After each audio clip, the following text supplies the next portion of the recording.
ഞങ്ങൾ ദൈവമക്കളെ ഹൃദയപൂർവം സ്നേഹിക്കുന്നതുകൊണ്ടും ദൈവവചനത്തെ സ്നേഹിക്കുന്നതുകൊണ്ടും ദൈവമക്കളാരും നിത്യജീവനിൽ നിന്ന് നഷ്ടപ്പെടരുത് എന്നുള്ള അതിയായ ആഗ്രഹമുള്ളതുകൊണ്ടും ഒരിക്കലായിട്ട് ഫലമേൽപ്പിച്ച അതിവിശുദ്ധ വിശ്വാസത്തിനു വേണ്ടി പോരാടണം എന്നുള്ളത് ദൈവത്തിൻ്റെ കൽപ്പനയാകയാലും നിങ്ങളോടുള്ള സ്നേഹത്തിലും ക്രിസ്തീയമായ കരുതലിലും വളരെ പ്രാർത്ഥനയോടെ ഈ സമ്മേളനം ക്രമീകരിക്കപ്പെട്ടിരിക്കുകയാണ്. നിങ്ങൾ ഈ സമ്മേളനത്തിൽ സംബന്ധിക്കുന്നതിൽ ഞങ്ങൾ നിങ്ങളെ അഭിനന്ദിക്കുന്നു. ഇവിടെ പറയുന്ന ആത്മീക സത്യങ്ങൾ വ്യക്തമായി നിങ്ങൾ ഉൾക്കൊള്ളണം. നിങ്ങൾക്ക് മനസ്സിലായില്ലെങ്കിൽ തീർച്ചയായും നിങ്ങൾ ചോദിക്കണം. ഇവിടെ പറയുന്ന ഏതെങ്കിലും ഒരു കാര്യം ഇവിടുന്ന് പറഞ്ഞേച്ച് ഇവിടുന്ന് അങ്ങ് രക്ഷപ്പെട്ടു പോകാൻ ഉള്ളതല്ല. ഇവിടെ തന്നെ ഞങ്ങളുണ്ട്. നിങ്ങൾക്ക് ന്യായമായ എന്തെങ്കിലും വിശദീകരണം ആവശ്യമുണ്ടെങ്കിൽ തീർച്ചയായിട്ടും നിങ്ങൾക്ക് ചോദിക്കാൻ അവകാശമുണ്ട്. ഞാൻ ചിലപ്പോഴൊക്കെ പറയാറുണ്ട്, ഭംഗിവാക്കല്ല, നിങ്ങൾക്ക് പുറമേ കാണാൻ കഴിയുന്നില്ലെങ്കിലും അരിയിലൊരു തോർത്തും ചുറ്റി പാത്രത്തിൽ വെള്ളവും പകർന്ന് നിങ്ങളുടെ മുമ്പിൽ നിൽക്കുകയാണ്. അതിൻ്റെ അർത്ഥം നിങ്ങൾക്ക് മനസ്സിലായെന്ന് വിശ്വസിക്കുന്നു. ഞങ്ങൾ നിങ്ങളെ ശുശ്രൂഷിക്കാൻ ഇവിടെ എത്തിയിരിക്കുകയാണ്. ശുശ്രൂഷിക്കുന്ന ഞങ്ങളുടെ ചുമതലയും ശുശ്രൂഷ അനുഭവിക്കുന്ന നിങ്ങളുടെ അവകാശവുമാണ്. അതുകൊണ്ട് ന്യായമായ എന്തെങ്കിലും വിശദീകരണം ഞങ്ങൾ പറയുന്നതിനെ സംബന്ധിച്ച് ആവശ്യമുണ്ടായാൽ തീർച്ചയായിട്ടും സ്വാതന്ത്ര്യമായിട്ട് ചോദിക്കാൻ നിങ്ങൾക്ക് അവസരവും അവകാശവും ഉണ്ടെന്നുള്ളത് പ്രത്യേകം പ്രാരംഭത്തിൽ തന്നെ ഓർമ്മിപ്പിക്കുന്നു. സ്തോത്രം. ഇന്ന് ആത്മിക ശുശ്രൂഷകളെ ഒരു പ്രാകൃത മതത്തിൻ്റെ പശ്ചാത്തലത്തിലേക്ക് വലിച്ചിഴച്ചിരിക്കുന്ന ഒരു ദുഷ്കാലത്തിൽ ഞാൻ നിങ്ങൾ എത്തിയിരിക്കുകയാണ്. എനിക്ക് മുമ്പായി ഇവിടെ മുഖവരിയായി ചില വാക്കുകൾ പറഞ്ഞ ഫിൽജി സാർ ഇവിടെ ഓർപ്പിച്ചല്ലോ 3 പ്രധാന കാര്യങ്ങൾ. ഒന്ന്, ആത്മരക്ഷ ലഘൂകരിക്കപ്പെട്ടു. 2, കഷ്ടത നമുക്കില്ല ഇത് പഠിപ്പിക്കുന്നു. 3, വിശ്വാസത്തെ തെറ്റിദ്ധരിച്ചിരിക്കുന്നു. ഈ പറഞ്ഞ ഓരോന്നും ദീർഘമായ മണിക്കൂറുകൾ വിശദീകരിക്കുവാൻ ആവശ്യമുള്ളതാണ്. ചില വർഷങ്ങളായി ഈ വിഷയങ്ങളെക്കുറിച്ച് വിശദീകരണങ്ങൾ പ്രസംഗവേദികളിൽ പറയുകയും ലേഖനങ്ങൾ എഴുതുകയും ബൈബിൾ ക്ലാസ്സുകൾ ക്രമീകരിക്കുകയും ചെയ്യുന്നുണ്ട്. വിശ്വാസം എന്നാൽ എന്താണ് എന്നുള്ളത് വളരെ വ്യക്തമായി ഗുഡ് ന്യൂസിൽ, ലൈറ്റ് ഓഫ് ലൈഫിൽ, ഈ മാസികളിലൊക്കെ ഞങ്ങൾ എഴുതി പ്രസിദ്ധപ്പെടുത്തിയതാണ്. നമ്മളിതിനെ അപഗ്രഥിച്ച് സൂക്ഷിച്ചു പഠിക്കുമ്പോൾ ഇതിനകത്ത് അന്തർലീനമായിരിക്കുന്ന പൈശാചികമായ കെണി എന്താണെന്നുള്ളത് നമുക്ക് മനസ്സിലാകും. ഞാൻ തുടരുന്നതിന് മുമ്പ് ഒന്ന് ചോദിച്ചോട്ടെ, നിങ്ങൾക്കെല്ലാവർക്കും ഞാൻ ഈ പറയുന്നത് വ്യക്തമായി തിരിയുന്നുണ്ടോ? ഓക്കെ, പറയില്ല? ഓക്കെ, കുഴപ്പമില്ല, ശ്രദ്ധിക്കുക. സ്തോത്രം. പ്രിയമുള്ളവരെ, ദൈവവചനത്തിൽ ദൈവസഭയ്ക്ക് നൽകപ്പെട്ടിരിക്കുന്ന ഉപദേശങ്ങളെ വളച്ചൊടിച്ച് തെറ്റായി വ്യാഖ്യാനിച്ച് ദൈവജനത്തെ സത്യത്തിൽ നിന്ന് വ്യതിചലിക്കുവാൻ ഇടയാക്കി തീർക്കുന്ന പൈശാചിക തന്ത്രങ്ങൾ, അതിനെക്കുറിച്ച് നമ്മൾ ബോധവാന്മാരായിരിക്കണം. സ്തോത്രം. അങ്ങനെ എല്ലാം പറയാൻ ഇവിടെ സാവകാശമില്ല. ഇന്ന് പരിശുദ്ധാത്മാവിൻ്റെ ശുശ്രൂഷയെ സംബന്ധിച്ച് പ്രധാനമായും പ്രചരിക്കുന്ന ചില തെറ്റായ കാര്യങ്ങൾ നിങ്ങളുമായി പങ്കുവയ്ക്കുവാനാണ് ഞാൻ കർത്താവിൻ്റെ കൃപയിൽ ശരണപ്പെടുന്നത്. പ്രാരംഭത്തിൽ തന്നെ ക്രിസ്തീയ വിശ്വാസത്തിന് അടിസ്ഥാനമായ ചില പ്രമാണങ്ങൾ നമ്മൾ മനസ്സിലാക്കണം. ഈ വിശുദ്ധ വേദപുസ്തകം, സത്യവേദപുസ്തകം, ഇത് പൂർണ്ണമാണ്, ഇത് തികവുള്ളതാണ്, ഇത് ആഡിക്വേറ്റാണ്, ഇത് മതിയായതാണ്. ഇതിന് പുറത്ത് ഒന്നും ആവശ്യമില്ലാതെ വണ്ണം ഇത് തികവുള്ള പ്രമാണമാണ്. വെളിപ്പാട് പുസ്തകം എഴുതി അവസാനിപ്പിച്ചതോടെ ദൈവിക വെളിപ്പാടുകൾ പൂർത്തീകരിക്കപ്പെട്ടു. വെളിപ്പാട് പൂർത്തീകരിക്കപ്പെട്ടെങ്കിലും ഇന്നും നമുക്ക് ഉൾക്കാഴ്ചകൾ ലഭിക്കുന്നുണ്ട്. ശ്രദ്ധിക്കണേ, വെളിപ്പാട് പൂർത്തീകരിക്കപ്പെട്ടു. ആ നൽകപ്പെട്ട വെളിപ്പാടുകളുടെ അടിസ്ഥാനത്തിൽ നമുക്ക് ഉൾക്കാഴ്ചകൾ പ്രാപിക്കാൻ കഴിയും. പുതിയ വെളിപ്പാടുകളില്ല. അതാദ്യം നമ്മൾ മനസ്സിലാക്കണം. ദൈവത്തിൻ്റെ വചനം ഇത് പൂർണ്ണമാണ്, തികവുള്ളതാണ്. ഇതിന് പുറത്ത് ഒരു വെളിപ്പാടില്ല. ഇത് തികവുള്ളതാണ് എന്ന് വ്യക്തമായി ആരംഭത്തിൽ തന്നെ എല്ലാവരും മനസ്സിലാക്കണം. സ്തോത്രം. പ്രിയമുള്ളവരെ, അത് ഒന്നും കൂടി ഞാനൊന്ന് വ്യക്തമാക്കി തരാം. യേശു ക്രിസ്തു അദൃശ്യ ദൈവത്തിൻ്റെ ദൃശ്യ വെളിപ്പാടാണ്. യേശു ക്രിസ്തു അദൃശ്യ ദൈവത്തിൻ്റെ ദൃശ്യ വെളിപ്പാടാണ്. അതാണ് യോഹന്നാൻ 1:18. ദൈവത്തെ ആരും ഒരു നാളും കണ്ടിട്ടില്ല, അവൻ്റെ മടിയിലിരിക്കുന്ന ഏകജാതനായ പുത്രൻ അവനെ വെളിപ്പെടുത്തിയിരിക്കുന്നു. അവൻ അദൃശ്യ ദൈവത്തിൻ്റെ പ്രതിമയും സർവസൃഷ്ടിക്കും ആദ്യജാതനുമാകുന്നു. അവനിലല്ലോ ദൈവത്തിൻ്റെ സകല സമ്പൂർണതയും ദേഹരൂപമായി വസിക്കുന്നത്. യേശുക്രിസ്തു അദൃശ്യ ദൈവത്തിൻ്റെ ദൃശ്യമായ തികവുള്ള വെളിപ്പാടാണ്. ഇനി യേശുക്രിസ്തുവിനെ കുറിച്ച് തന്നെ പറഞ്ഞിരിക്കുന്ന മറ്റൊരു പ്രധാന കാര്യം, ആദിയിൽ വചനമുണ്ടായിരുന്നു, വചനം ദൈവത്തോടു കൂടെ ആയിരുന്നു, വചനം ദൈവമായിരുന്നു. ദൈവമായ വചനം ജഡത്തിൽ വെളിപ്പെട്ട് കൃപയും സത്യവും നിറഞ്ഞവനായി നമ്മുടെ ഇടയിൽ പാർത്തു.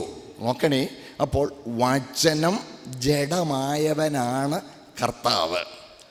വചനം ജഡമായവനായ കർത്താവ് ദൈവത്തിൻ്റെ തികവുള്ള ദൃശ്യ വെളിപ്പാടാണെങ്കിൽ, ശ്രദ്ധിക്കണേ, ദൈവത്തിൻ്റെ തികവുള്ള ദൃശ്യ വെളിപ്പാടാണെങ്കിൽ ആ വചനവും പൂർണ്ണമായ വെളിപ്പാടാണ്. കാരണം അപൂർണമായത് ദൃശ്യമാകുമ്പോൾ, ജഡത്തിൽ വെളിപ്പെടുമ്പോൾ അതും അപൂർണമാകും. പൂർണ്ണമായത് ജഡത്തിൽ വെളിപ്പെട്ടതുകൊണ്ടാണ് പൂർണ്ണനായിരിക്കുന്നത്. അതുകൊണ്ട് ആരെങ്കിലും ഈ ദൈവവചനത്തിൻ്റെ പൂർണ്ണതയെ നിഷേധിച്ചാൽ, യേശുക്രിസ്തുവിൻ്റെ പൂർണ്ണതയെ നിഷേധിക്കുകയാണ്. അത് മറന്നു പോകരുത്. ഒന്നും കൂടി വ്യക്തമാക്കാം. പ്രിയമുള്ളവരെ, ദൈവത്തെക്കുറിച്ച് ഈ വിശുദ്ധ തിരുവെഴുത്തിൽ എന്തൊക്കെ വെളിപ്പാടുകൾ നൽകിയിട്ടുണ്ടോ ആ വെളിപ്പാടുകളെല്ലാം ആളത്വമായി വെളിപ്പെട്ടിരിക്കുന്ന വ്യക്തിയാണ് യേശുക്രിസ്തു. സ്തോത്രം. മനസ്സിലായല്ലോ? അപ്പോൾ യേശുക്രിസ്തുവിൽ എന്തൊക്കെ ദൈവ വെളിപ്പാടുകളുണ്ടോ അതെല്ലാം വചനത്തിൽ വിവരിക്കപ്പെട്ടിട്ടുണ്ട്. യേശുക്രിസ്തുവിലുള്ളതൊന്നും വചനത്തിൽ വിവരിക്കപ്പെടാതില്ല. വചനത്തിൽ വിവരിക്കപ്പെട്ടിരിക്കുന്നതൊന്നും യേശുക്രിസ്തുവിൽ വെളിപ്പെടാതെയുമില്ല. ഒന്ന് ദൃശ്യവും മറ്റത് ശ്രവ്യവുമാണ്. യേശുക്രിസ്തു ദൃശ്യ വെളിപ്പാടും വചനം ശ്രവ്യമായ വെളിപ്പാടുമാണ്. ഒന്ന് പൂർണ്ണമെങ്കിൽ മറ്റതും പൂർണ്ണമാണ്. സ്തോത്രം. അതുകൊണ്ട് ഈ വചനത്തിന് പുറത്ത് യാതൊരു ദൈവ വെളിപ്പാടും ഇല്ല. മറന്നു പോകരുത്. ഈ വചനത്തിൽ ദൈവം നമുക്ക് തന്നിരിക്കുന്ന വെളിപ്പാടുകളുടെ പ്രകാശനങ്ങളാണ് ഇല്ലുമിനേഷൻ. റെവലേഷനും ഇല്ലുമിനേഷനും പുതിയ പുതിയ ഉൾക്കാഴ്ചകൾ പരിശുദ്ധാത്മാവ് നൽകുകയാണ്. അത് വെളിപ്പാടിനകത്തുള്ളതാണ്. അതുകൊണ്ടാണ് പൗലോസ്ലീഹ പറഞ്ഞിട്ടുണ്ട്. കൊലോസ്യലേഖനം 4:3 വായിക്കുന്നു, വചനത്തിൻ്റെ വാതിൽ തുറന്നു ലഭിക്കേണ്ടതിന്. വചനത്തിൻ്റെ വാതിൽ തുറന്നു ലഭിക്കുക. എന്തോ ഈ വചനത്തിൻ്റെ വാതിൽ തുറന്നു ലഭിക്കാൻ തുടങ്ങിയതിൻ്റെ അർത്ഥം വചനത്തിൽ ഉൾക്കൊള്ളിക്കപ്പെട്ടിരിക്കുന്ന ദൈവ വെളിപ്പാടുകൾ നമുക്ക് പ്രകാശിപ്പിച്ച് ലഭിക്കുക എന്നാണ് അതിൻ്റെ അർത്ഥം. വെളിപ്പാട് പൂർണ്ണമാണ്.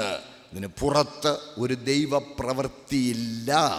അതുകൊണ്ട് ഏതൊരു ആത്മിക ശുശ്രൂഷയും വചനത്തിൻ്റെ പരിധിക്ക് അകത്ത് ആയിരിക്കണം. വചനത്തിൻ്റെ പരിധിക്ക് അകത്ത് തന്നെ ആയിരിക്കണം.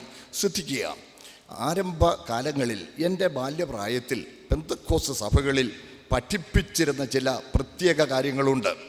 അതായത് ഒരു ഉപദേശം ദൈവികവും സത്യവുമോ എന്നറിയുവാൻ 5 വിധ പരിശോധനകൾ ഉണ്ടായിരുന്നു. 5 വിധ പരിശോധനകൾ. 1, യേശു ക്രിസ്തു അത് പഠിപ്പിച്ചതായി സുവിശേഷങ്ങളിൽ രേഖയുണ്ടോ? യേശു ക്രിസ്തു അത് പഠിപ്പിച്ചതായി സുവിശേഷങ്ങൾ രേഖയുണ്ടോ? അതാണ് ഒന്നാമത്തെ ടെസ്റ്റ്. രണ്ടാമത്തെ ടെസ്റ്റ്, അപ്പസ്തോലന്മാർ അത് പ്രസംഗിച്ചതായി പ്രവൃത്തികളുടെ പുസ്തകത്തിൽ രേഖയുണ്ടോ? മൂന്നാമത്തെ പരിശോധന, കേട്ടവർ നമുക്ക് ഉറപ്പിച്ച് തന്നത് എന്ന പ്രമാണപ്രകാരം ലേഖനങ്ങളിൽ അതിൻ്റെ വിശദീകരണമുണ്ടോ? 1, യേശുക്രിസ്തു പഠിപ്പിച്ചതായി സുവിശേഷങ്ങളിൽ രേഖയുണ്ടോ? 2, അപ്പസ്തോലന്മാർ ഇത് പ്രസംഗിച്ചതായി പ്രവൃത്തികളുടെ പുസ്തകത്തിൽ തെളിവുണ്ടോ? 3, കേട്ടവർ നമുക്ക് ഉറപ്പിച്ചു തന്നത് എന്ന പ്രമാണപ്രകാരം ലേഖനങ്ങളിൽ ഇതിൻ്റെ വിശദീകരണമുണ്ടോ? ഈ 3ഉമാണ് പ്രൈമറി ടെസ്റ്റുകൾ. അത് കഴിഞ്ഞാൽ 2 സെക്കൻഡറി ടെസ്റ്റുകൾ കൂടിയുണ്ട്. അടുത്ത 2 എണ്ണം. 1, 1-ാം നൂറ്റാണ്ടിലെ അപ്പസ്തോലിക ദൈവസഭ ഇത് വിശ്വസിക്കുകയും ആചരിക്കുകയും പഠിപ്പിക്കുകയും ചെയ്തിരുന്നുവോ? 5-ാമത്തത്, മറ്റ് ഉപദേശങ്ങളോട് ചേർന്ന് പോകുന്നുണ്ടോ അതോ ക്ലാഷ് ചെയ്യുന്നുണ്ടോ? ഈ 5 വിധ ടെസ്റ്റുകൾ അനുസരിച്ച് പരിശോധിച്ച് ഉറപ്പുവരുത്തിയ ശേഷം യേസ് എന്ന ഉത്തരമുണ്ടെങ്കിൽ മാത്രമേ ഒരു ഉപദേശമോ ഒരാത്മിക ശുശ്രൂഷയോ ദൈവികമായി സത്യമായി അംഗീകരിക്കുവാൻ പാടുള്ളൂ. ഈ പരിശോധന നമ്മളെല്ലാവരും നമ്മുടെ ജീവിതത്തിൽ അറിഞ്ഞിരിക്കേണ്ടതും പ്രായോഗികത്തിൽ വരുത്തേണ്ടതുമാണ്. സ്തോത്രം. അപ്പോൾ ദൈവവചനം പൂർണ്ണമാണ്. വചനത്തിന് പുറത്ത് ദൈവപ്രവൃത്തിയില്ല. അപ്പോൾ ഏതൊരാത്മിക ശുശ്രൂഷയായാലും അത് ഈ വചനത്തിൻ്റെ അടിസ്ഥാനത്തിൽ വിലയിരുത്തിക്കൊള്ളണം. വചനത്തിൻ്റെ അടിസ്ഥാനത്തിൽ വിലയിരുത്തുന്നില്ലെങ്കിൽ അത് നമുക്ക് അംഗീകരിക്കുവാൻ അനുവാദമില്ല. മുമ്പോട്ട് പോകുന്നു. പ്രിയമുള്ളവരെ, അപ്പോൾ ചില ആളുകൾ ഇങ്ങനെ ചോദിക്കാറുണ്ട്, പരിശുദ്ധാത്മാവിൻ്റെ പ്രവർത്തനത്തെ വചനം കൊണ്ട് അളക്കാനൊക്കുമോ? തീർച്ചയായും. കാരണം പരിശുദ്ധാത്മാവ് ഒരിക്കലും വചനത്തിന് പുറത്ത് പ്രവർത്തിക്കുകയില്ല. ഒരിക്കലും ദൈവം ഒരിക്കലും തൻ്റെ വചനത്തിന് പുറത്ത് പ്രവർത്തിക്കുകയില്ല. ഇങ്ങനെ ആരോ ഒരാൾ പറഞ്ഞെന്ന് ചില ആളുകൾ എന്നോട് പറയുകയുണ്ടായി. ദൈവത്തെ വചനത്തിൽ തളച്ചിടുന്ന കുറേ പരീശന്മാരിറങ്ങിയിട്ടുണ്ടെന്ന്. ദൈവത്തെ വചനത്തിൽ തളച്ചിടുന്ന പരീശന്മാരെന്ന്. ഞങ്ങളാരും ദൈവത്തെ വചനത്തിൽ തളച്ചിടണ്ട. ദൈവത്തിന് അങ്ങനെ പ്രസാദമായി അവിടുന്ന് വചനത്തിൻ്റെ പരിധിക്കുള്ളിൽ മാത്രമേ പ്രവർത്തിക്കുന്നുള്ളൂ. മറക്കരുത്. 89-ാം സങ്കീർത്തനം 34-ാമത്തെ വാക്യത്തിൽ നമ്മളിങ്ങനെ കാണുന്നു, ഞാൻ എൻ്റെ നിയമത്തെ ലംഘിക്കുകയോ എൻ്റെ ആധാരങ്ങളിൽ നിന്ന് പുറപ്പെട്ടതിന് ഭേദം വരുത്തുകയോ ചെയ്യുകയില്ല. കർത്താവ് ഒരിക്കലും തൻ്റെ വചനത്തിന് പുറത്ത് പ്രവർത്തിക്കുന്നില്ല. അപ്പോൾ ഏതെങ്കിലും ഒരു പ്രവർത്തനം വചനത്തിന് പുറത്താണെങ്കിൽ അത് ദൈവികമല്ല. സ്തോത്രം.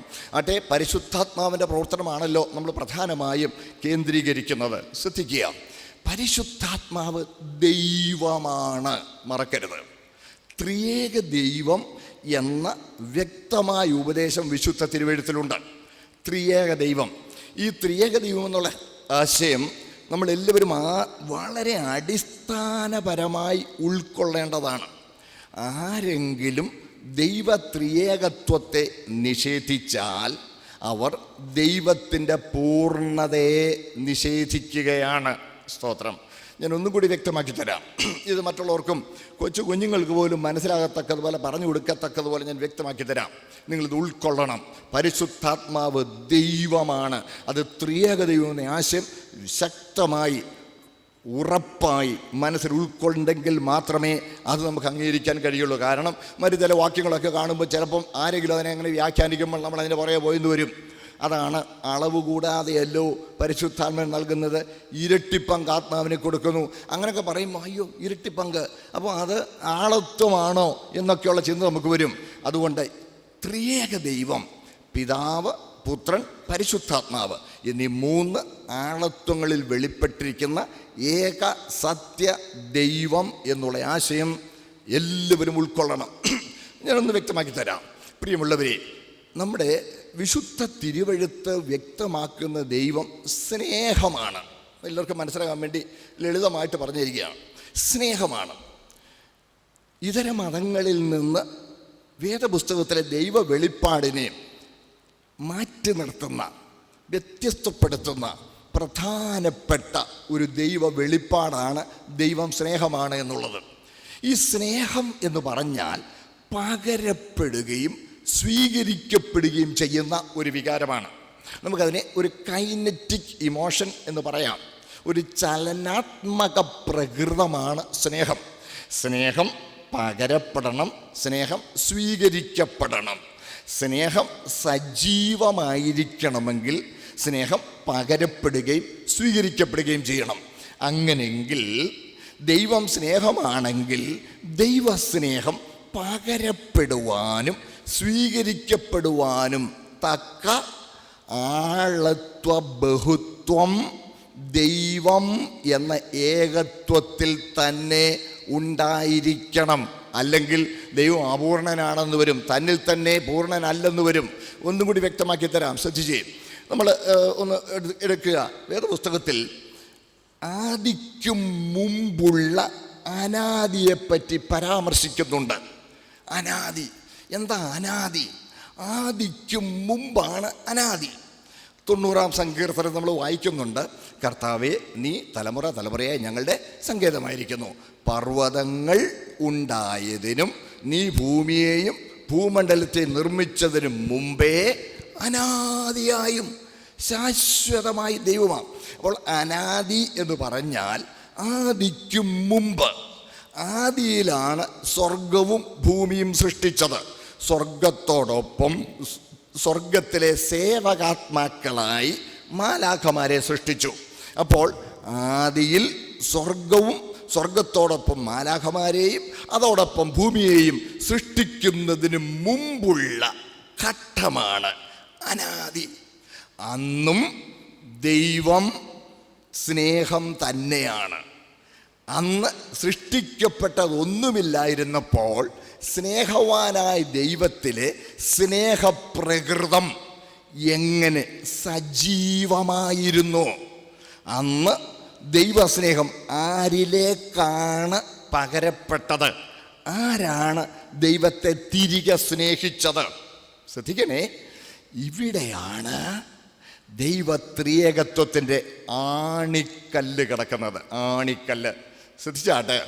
ദൈവത്തിന് എന്തെങ്കിലും താല്പര്യമുണ്ടെങ്കിൽ ആ താല്പര്യം നിവർത്തിക്കാനുള്ള പൂർണ്ണത ദൈവത്തിൽ തന്നെയുണ്ട്. ശ്രദ്ധിക്കണേ, ദൈവത്തെക്കുറിച്ച് ഈ നിർഗുണ പരബ്രഹ്മം എന്നൊരു ചിന്ത ഹിന്ദു ചിന്തയിലൊക്കെ ഉണ്ട്. നിർഗുണ പരബ്രഹ്മം. എന്നാൽ വേദപുസ്തകം അങ്ങനെ നിർഗുണ പരബ്രഹ്മത്തെ അല്ല വെളിപ്പെടുത്തിയിരിക്കുന്നത്. ദൈവം സ്നേഹമാണെന്ന് ദൈവത്തിന് വെളിപ്പെടുത്തിയിരിക്കുന്നു. ദൈവത്തിന് പ്രസാദമുണ്ട്. ദൈവം ദിവസം പ്രതി കോപിക്കുന്നു എന്നുണ്ട്. ദൈവത്തിൻ്റെ കോപം എന്ന് പറയുന്നത് നമ്മുടെ കോപം പോലെ അല്ല.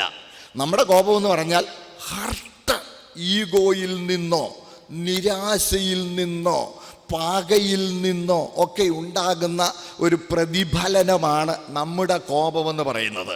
എന്നാൽ ദൈവത്തിൻ്റെ കോപം നീതിമാനായ ഉത്തരവാദിത്വമുള്ളവനായ ദൈവം അന്യായം കാണുമ്പോൾ അതിനോട് ന്യായമായി പ്രതികരിക്കുന്ന പ്രതികരണമാണ് ദൈവത്തിൻ്റെ കോപമെന്ന് പറയുന്നത്. അതിൽ തിന്മ ലേശം പോലുമില്ല. നമ്മുടെ കോപമാണെങ്കിൽ ഹാർട്ട്, ഈഗോ, പക, നിരാശ, പിന്നെ പ്രതികാര വാഞ്ച ഇത്യാദി കൂട്ടുകൾ ചേർത്ത് കൂട്ടുന്ന ഒരു കുഴമ്പാണ് നമ്മുടെ കോപമെന്ന് പറയുന്നത്. എന്നാൽ ദൈവത്തിൻ്റെ കോപത്തിൽ തിന്മയായതോ അയോഗ്യമായതോ ദൈവികമല്ലാത്തതോ ആയ യാതൊന്നുമില്ല. നീതിമാനായ ദൈവം, ഉത്തരവാദിത്വമുള്ളവനായ ദൈവം അന്യായവും അനീതിയും കാണുമ്പോൾ അതിനോട് ന്യായമായി പ്രതികരിക്കുന്ന പ്രതികരണമാണ് ദൈവത്തിൻ്റെ കോപമെന്ന് പറയുന്നത്. സ്തോത്രം. അതുകൊണ്ടാണ് നമ്മൾ യേശുക്രിസ്തുവിനെ കോപത്തോടെ അവരെ ചുറ്റും നോക്കി ധാർമ്മിക രോഷമെന്നൊക്കെ നമ്മൾ പറയില്ലേ, അതുമായിട്ട് ബന്ധമുണ്ട്. അപ്പോൾ ദൈവം നിർഗുണ പരബ്രഹ്മമല്ല. അപ്പോൾ ദൈവത്തിന് താല്പര്യങ്ങളുണ്ട്, ആവശ്യങ്ങളില്ല. ദൈവത്തിന് ആവശ്യങ്ങളില്ല, എന്നാൽ താല്പര്യങ്ങളുണ്ട്. ദൈവം, ഞാൻ പറഞ്ഞത് വ്യക്തമായെന്ന് വിശ്വസിക്കുന്നു. ഇവൻ ആഗ്രഹമുണ്ടെന്നും തിരുവെഴുത്ത് പറയുന്നുണ്ട്. എന്താണ് ആഗ്രഹം? ആരും നശിച്ചു പോകാതെ എല്ലാവരും മാനസാന്തരപ്പെടുവാൻ അവൻ ഇച്ഛിച്ച് നിങ്ങളോട് ദീർഘക്ഷമ കാണിക്കുന്നുള്ളൂ. അപ്പോൾ ആഗ്രഹവുമുണ്ടെന്ന് പറയാം. ശ്രദ്ധിക്കണേ. അപ്പോൾ ആവശ്യങ്ങളൊന്നുമില്ല. അവിടുന്ന് തന്നിൽ തന്നെ പൂർണ്ണനാണ്. തന്നിൽ തന്നെ പൂർണ്ണനാണെങ്കിൽ, അതേസമയം ഇവിടുന്ന് സ്നേഹമാണെങ്കിൽ, സ്നേഹം പകരപ്പെടുകയും സ്വീകരിക്കപ്പെടുകയും ചെയ്യുന്നൊരു വികാരമാണെങ്കിൽ, ഈ സ്നേഹം പകരുവാനും സ്വീകരിക്കുവാനുമുള്ള ആളത്വ ബഹുത്വം ദൈവത്തിൽ തന്നെ ഉണ്ടായിരിക്കണം. സ്തോത്രം. അതുകൊണ്ട് ആരെങ്കിലും സ്നേഹവാനായ ദൈവത്തിൻ്റെ ത്രിയേകത്വ ഭാവം നിഷേധിച്ചാൽ ദൈവത്തിൻ്റെ പൂർണ്ണതയെ നിഷേധിക്കുകയാണ്. നിങ്ങൾക്ക് മനസ്സിലാകാനായിട്ട് എനിക്കിനൊന്ന് പറഞ്ഞോട്ടെ, ശ്രദ്ധിക്കണേ. വേദപുസ്തകം വെളിപ്പെടുത്തുന്ന ദൈവം മൂർഖനായ ഒരൊറ്റയാനല്ല. മനസ്സിലാകുന്നുണ്ടോ? മൂർഖനായ ഒരൊറ്റയാൻ. ആരോടും അങ്ങനെ സംസർഗമൊന്നുമില്ല. നീതി നീതി, ഇങ്ങോട്ട് എന്നെ പ്രസാദിപ്പിച്ചോ അല്ലെങ്കിൽ ഞാൻ നിന്നെ ശിക്ഷിക്കും, അത് ചെയ്തോ അല്ലെങ്കിൽ നിന്നെ ഞാൻ ശരിയാക്കും, അങ്ങനെ ചെയ്തോ ഇങ്ങനെ ചെയ്തോ, ഇങ്ങനെ പറഞ്ഞുകൊണ്ടിരിക്കുന്ന മൂർഖനായ ഒരൊറ്റയാനല്ല. സ്നേഹമാണ്, പകരപ്പെടുകയും സ്വീകരിക്കപ്പെടുകയും ചെയ്യുന്ന വികാരമായ സ്നേഹം. ആ സ്നേഹം ദൈവത്തിൽ തന്നെ സജീവമായിരിക്കത്തക്കതുപോലെ ദൈവം എന്ന ഏകത്വത്തിൽ ആളത്വ ബഹുത്വമുണ്ട്. ഒന്നുകൂടി വ്യക്തമാക്കിയാൽ, മനുഷ്യൻ്റെ തന്നെ സ്വരൂപത്തിലും സാദൃശ്യത്തിലുമാണ് ദൈവം മനുഷ്യനെ സൃഷ്ടിച്ചത്. മനുഷ്യൻ ഒരു ത്രിയേകനാണ്. നമ്മളെല്ലാവരും മൂന്ന് കൂടി ഒന്നാണ്. നമുക്കറിയാമല്ലോ, നമ്മളിൽ ദേഹം, ദേഹി, ആത്മാവ് എന്നീ മൂന്ന് ഘടകങ്ങൾ നമ്മളിൽ ഒരുമിച്ച് ചേർന്നിരിക്കുകയാണ്. 1 Thessalonians 5:23 നമ്മൾ വായിക്കുന്നുണ്ട്. സമാധാനത്തിന് ദൈവം തന്നെ നിങ്ങളെ മുഴുവനും ശുദ്ധീകരിക്കുമാറാകട്ടെ. നിങ്ങളുടെ ആത്മാവും നിങ്ങളുടെ പ്രാണനും നിങ്ങളുടെ ദേഹവും. നോക്കണേ, ആത്മാവും ദേഹിയും ദേഹവും, ഈ മൂന്നും നിലനിൽപ്പിൽ ഒരുമിച്ചും ശുശ്രൂഷയിൽ സ്വതന്ത്രരുമാണ്. ദീർഘമായ വിശദീകരണത്തിന് ഇവിടെ സാവകാശമില്ല. ശരീരം കൊണ്ട് ലോകത്തെ അറിയുന്നു. The body makes us world conscious. ഇനി soul makes us self conscious. ഇനി spirit makes us God conscious. ഒന്നും കൂടി വ്യക്തമാക്കി തരാം. അറിയുന്നതിൽ നിന്ന് അറിയാൻ മേലത്തിലോ കാണല്ലോ. അപ്പോൾ നമുക്ക് ഏറ്റവും നന്നായി അറിയാവുന്ന ശരീരമാണല്ലോ. മണ്ണിൽ നിന്ന് എടുത്തതും മണ്ണിനാൽ പോഷിപ്പിക്കപ്പെടുന്നതും മണ്ണിനെക്കുറിച്ച് നമ്മെ ബോധവാന്മാരാക്കുന്നതും മരിക്കുമ്പോൾ മണ്ണിലേക്ക് മടങ്ങുന്നതുമാണ് ശരീരം. അപ്പോൾ the body makes us world conscious. ഇനി ആത്മാവ് ദൈവത്തിൽ നിന്ന് വന്നതും ദൈവവചനത്താൽ പോഷിപ്പിക്കപ്പെടുന്നതും ദൈവത്തെക്കുറിച്ച് നമ്മെ ബോധവാന്മാരാക്കുന്നതും മരിക്കുമ്പോൾ ദൈവ സാന്നിധ്യത്തിൽ എത്തേണ്ടതുമാണ് ആത്മാവ്. അപ്പോൾ നോക്കണേ, മൂന്നിൻ്റെയും ഫങ്ഷൻസ് മൂന്നാണ്, പക്ഷെ നിലനിൽപ്പിൽ ഒരുമിച്ചാണ്.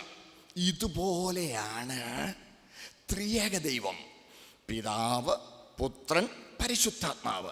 ഈ മൂന്ന് പേരുകളിൽ, മൂന്ന് ആളത്വങ്ങളിൽ വെളിപ്പെട്ടിരിക്കുന്ന ഏകസത്യ ദൈവം നിലനിൽപ്പിൽ ഒരുമിച്ചും ശുശ്രൂഷയിൽ സ്വതന്ത്രരുമാണ്. ശ്രദ്ധിക്കണേ, നമ്മളോട് തന്നെ സംസാരിക്കുമല്ലോ. വേദപുസ്തകത്തിൽ തന്നെ നമുക്ക് കാണാൻ കഴിയും, എൻ മനമേ നീ വീണ്ടും സ്വസ്ഥമായിരിക്കാ, യഹോവ നിനക്ക് ഉപകാരം ചെയ്തിരിക്കുന്നു. കണ്ടോ, ആത്മാവ് മനസ്സിനോട് സംസാരിക്കുക. ഇച്ചിരി കഴിഞ്ഞപ്പോൾ മനസ്സ് ആത്മാവിനോട് സംസാരിക്കുകയാണ്, ദേഹി ആത്മാവിനോട് സംസാരിക്കുക. എൻ്റെ ആത്മാവേ നീ വിഷാദിച്ച് ഉള്ളിൽ ഞരങ്ങുന്നതെന്ത്, ദൈവത്തിൽ പ്രത്യാശ വെക്കുക. നോക്കണേ, അപ്പോൾ അങ്ങോട്ടും ഇങ്ങോട്ടും സംവദിക്കാം, കമ്മ്യൂണിക്കേറ്റ് ചെയ്യാം. ഇതുപോലെയാണ് നമ്മുടെ വാഴ്ത്തപ്പെട്ട കർത്താവ് ഭൂമിയിൽ ആയിരുന്നപ്പോൾ പിതാവിനോട് പ്രാർത്ഥിച്ചത്. അങ്ങനെയാണ്, ശ്രദ്ധിക്കണേ. അപ്പോൾ ത്രിയേക ദൈവത്തിലെ ഒരാളത്വമാണ് പരിശുദ്ധാത്മാവ്. അപ്പോൾ നിലനിൽപ്പിൽ ഒരുമിച്ചാണ്, എന്നാൽ ശുശ്രൂഷയിൽ സ്വതന്ത്രരാണ്. അപ്പോൾ പരിശുദ്ധാത്മാവ് നമ്മിൽ വസിക്കുമ്പോൾ നിലനിൽപ്പിൽ ഒരുമിച്ചാകയാൽ ത്രിയേക ദൈവവും നമ്മിൽ വസിക്കുന്നു എന്നുള്ളത് നമുക്ക് മനസ്സിലാക്കാൻ കഴിയും. ത്രിയേക ദൈവവും നമ്മിൽ വസിക്കുന്നു. മാത്രമല്ല, ഇവിടെ ശ്രദ്ധിക്കണേ, സ്തോത്രം, ഇവിടെ ശ്രദ്ധിക്കണം, ത്രിയേക ദൈവവും നമ്മിൽ വസിക്കുന്നു. അടുത്ത ഒരു തെറ്റായ പരിശുദ്ധാത്മ സംബന്ധിച്ചുള്ള ഒരു തെറ്റായ ധാരണ, ഇത് പരിശുദ്ധാത്മാവിൻ്റെ യുഗമാണ്, ഇപ്പോൾ പരിശുദ്ധാത്മാവിനോട് പ്രാർത്ഥിച്ചെങ്കിലേ കാര്യം നടക്കുകയുള്ളൂ, മുമ്പത്തെ പോലൊന്നുമല്ല പരിശുദ്ധാത്മ ഇപ്പോൾ പ്രവർത്തിക്കുന്നത്. എന്നിട്ട് നമ്മുടെ ആളുകളിൽ പലരും പറയാറുണ്ട്, പഴയ നിയമകാലം പിതാവിൻ്റെ കാലമായിരുന്നു, പുതിയ നിയമകാലം അല്ലെങ്കിൽ യേശുക്രിസ്തു ഇവിടെ വന്ന് ജഡത്തിൽ പാർത്ത് ശുശ്രൂഷിച്ച കാലം പുത്രൻ്റെ കാലമായിരുന്നു, പിന്നെ പെന്തക്കോസ്ത് നാൾ മുതൽ പരിശുദ്ധാത്മാവിൻ്റെ കാലമാണ്. ഇങ്ങനെ പറയുന്ന അനേക ആളുകളെ കാണാം. സഹോദരങ്ങളെ, അങ്ങനെയല്ല. ശ്രദ്ധിക്കണേ, തെറ്റിദ്ധരിക്കരുത്. എന്തെങ്കിലും ന്യായമായ വിശദീകരണം വേണമെങ്കിൽ യോഗാനന്തരം നിങ്ങൾക്ക് ചോദിക്കാം. സ്തോത്രം. ഇപ്പം തന്നെ കുറിച്ച് വെച്ചോണം ചോദിക്കാനുണ്ടെങ്കിൽ, മറന്നുപോയി എന്ന് പിന്നെ വരാതിരിക്കാനായിട്ട്. ഇനി പഴയ നിയമം ഒന്നെടുത്തേ, ഞാനൊന്ന് വ്യക്തമാക്കി തരാം. പഴയ നിയമകാലം അത് പിതാവിൻ്റെ കാലം തന്നെയായിരുന്നു, നിലനിൽപ്പിൽ ഒരുമിച്ചല്ലേ. ചില വാക്യങ്ങളൊന്ന് വായിക്കാമോ? കൊരിന്ത്യർക്ക് എഴുതിയ 1-ാമത്തെ ലേഖനം 10-ാം അധ്യായം 4-ാം വാക്യം ഒന്ന് വായിച്ചേ. 1 കൊരിന്ത്യർ 10:4. നമ്മളിവിടെ ഇങ്ങനെ ഇവിടെ പ്രൊജക്റ്റ് ചെയ്യുന്നുണ്ടല്ലോ. എല്ലാവരും ഒരേ ആത്മീക പാനീയം കുടിച്ചു, അവരെ അനുഗമിച്ച ആത്മീക പാറയിൽ നിന്നല്ലോ അവർ കുടിച്ചത്, ആ പാറ ക്രിസ്തു ആയിരുന്നു. ഇത് പഴയ നിയമകാലത്തെ കുറിച്ചാണ് പറയുന്നത്. അവരെ അനുഗമിച്ച ആത്മീക പാറ, ആ പാറ ക്രിസ്തു ആയിരുന്നു. ഞാനൊരു ദൂതനെ നിന്റെ മുൻപിൽ അയക്കുന്നു, നീ അവനെ ശ്രദ്ധിച്ചു അവന്റെ വാക്ക് കേൾക്കണം, അവനോട് വിഘടിക്കരുത്, അവൻ നിങ്ങളുടെ അതിക്രമങ്ങളെ ക്ഷമിക്കയില്ല, എന്റെ നാമം അവനിലുണ്ട്. എന്റെ നാമം അവനിലുണ്ട്, എന്റെ പേര് അവന്റെ പേര്. ശ്രദ്ധിക്കണേ, ഇത് കർത്താവ്. 33:2 വായിക്കാമോ? ഇനി 33:2, പുറപ്പാട് 33:2 വായിച്ചോളൂ. പാലും തേനും ഒഴുകുന്ന ദേശത്തേക്ക് 33:2 വായിച്ചോ. ഞാനൊരു ദൂതനെ നിനക്ക് മുൻപായി അയക്കും, കനാന്യൻ, അമോര്യൻ. മതിയല്ലോ, ഞാനൊരു ദൂതനെ നിനക്ക് മുമ്പായി അയക്കും. എന്റെ 14 വായിച്ചോ. 14-ാം വാക്യം 33:14 വായിച്ചോളൂ. അതിനു അവൻ, എന്റെ സാന്നിധ്യം നിന്നോട് കൂടെ പോരും, ഞാൻ നിനക്ക് സ്വസ്ഥത നൽകുമെന്ന് അരുളി ചെയ്തു. എന്റെ സാന്നിധ്യം നിന്നോടുകൂടെ പോരും. ദൈവ സാന്നിധ്യം ഇസ്രായേലിനോട് സജീവമായി പിന്തുടർന്നിരുന്നത് യേശു ക്രിസ്തു. സ്തോത്രം. ത്രിയേകത്വത്തിൽ 2-ാം ആളത്വം ഒരു പ്രത്യേക ദൂതൻ എന്ന നിലയിൽ അവരുമായി ഒരുമിച്ച് സഞ്ചരിച്ചിട്ടാണ്. അത് അതിരുവെടുത്ത് പഠിപ്പിക്കുന്നത്. ഒരു വാക്യം ഒന്ന് വായിച്ചാട്ടെ. യെശയ്യാവിൻ്റെ പുസ്തകം 63-ാം അധ്യായം 9-ാമത്തെ വാക്യം വായിച്ചേ. യെശയ്യാ 63:9. യെശയ്യാ 63:9. അവരുടെ കഷ്ടതയിലൊക്കെയും അവൻ കഷ്ടപ്പെട്ടു, അവന്റെ സന്മുഖദൂതൻ അവരെ രക്ഷിച്ചു. ഈ സന്മുഖദൂതൻ ആരെ? ഈ സന്മുഖദൂതൻ, ഏഞ്ചൽ ഓഫ് ഗോഡ്സ് പ്രസൻസ്, ദൈവ സാന്നിധ്യം വെളിപ്പെടുത്തി കൊടുക്കുന്ന ഒരു ദൂതൻ, ഒരു പ്രത്യേക ദൂതൻ. അതാണ് സന്മുഖദൂതൻ. അതാണ് എൻ്റെ ദൂതനെ ഞാൻ നിങ്ങളോടുകൂടെ അയക്കും, എൻ്റെ പേര് അവനിലുണ്ട്, എൻ്റെ പേര് അവൻ്റെ പേര്. ശ്രദ്ധിക്കണേ, അവൻ നടപടിയെടുക്കാൻ അധികാരമുള്ളവനാണ് എന്ന് പറഞ്ഞാണ് നിയോഗിക്കുന്നത്. സന്മുഖദൂതൻ, അത് യേശുക്രിസ്തു വെളിപ്പാടാണ്. വായിച്ചോളൂ. 63:10 വായിച്ചേ. അപ്പം പരിശുദ്ധാത്മാവിൻ്റെ കൂടെ ഉണ്ടാകുന്ന കാണാം. 63:10. എന്നാൽ അവർ മത്സരിച്ചു, അവന്റെ പരിശുദ്ധാത്മാവിനെ ദുഃഖിപ്പിച്ചു. കണ്ടോ, ഇസ്രായേലിനെ കുറിച്ച് പരിശുദ്ധാത്മാവിനെ ദുഃഖിപ്പിച്ചു. ഇനി പ്രവർത്തന പുസ്തകം 7-ാം അധ്യായം 51-52 വാക്യങ്ങൾ വായിച്ച്. പ്രവൃത്തി 7:51-52. പ്രവൃത്തി 7:51-52 വായിച്ചോളൂ. പ്രവൃത്തി 7:51. ശാഠ്യക്കാരും ഹൃദയത്തിനും ചെവിക്കും പരിച്ഛേദന ഇല്ലാത്തവരുമായുള്ളവരെ, നിങ്ങളുടെ പിതാക്കന്മാരെ പോലെ തന്നെ നിങ്ങളും നിങ്ങളും എല്ലായ്പ്പോഴും പരിശുദ്ധാത്മാവിനോട് മറുത്തു നിൽക്കുന്നു. കണ്ടോ, പിതാക്കന്മാര് പരിശുദ്ധാത്മാവോട് മത്സരിച്ചു. കണ്ടോ, അപ്പൊ പഴയ നിയമകാലത്ത് പിതാവും പുത്രനും പരിശുദ്ധാത്മാവും പ്രവർത്തിച്ചിരുന്നു.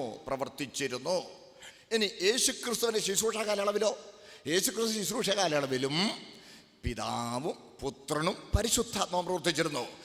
പിതാവ് എന്നോടുകൂടി ഉള്ളത് കൊണ്ട് അവൻ എന്നെ ഏകനായി വിട്ടിട്ടില്ല.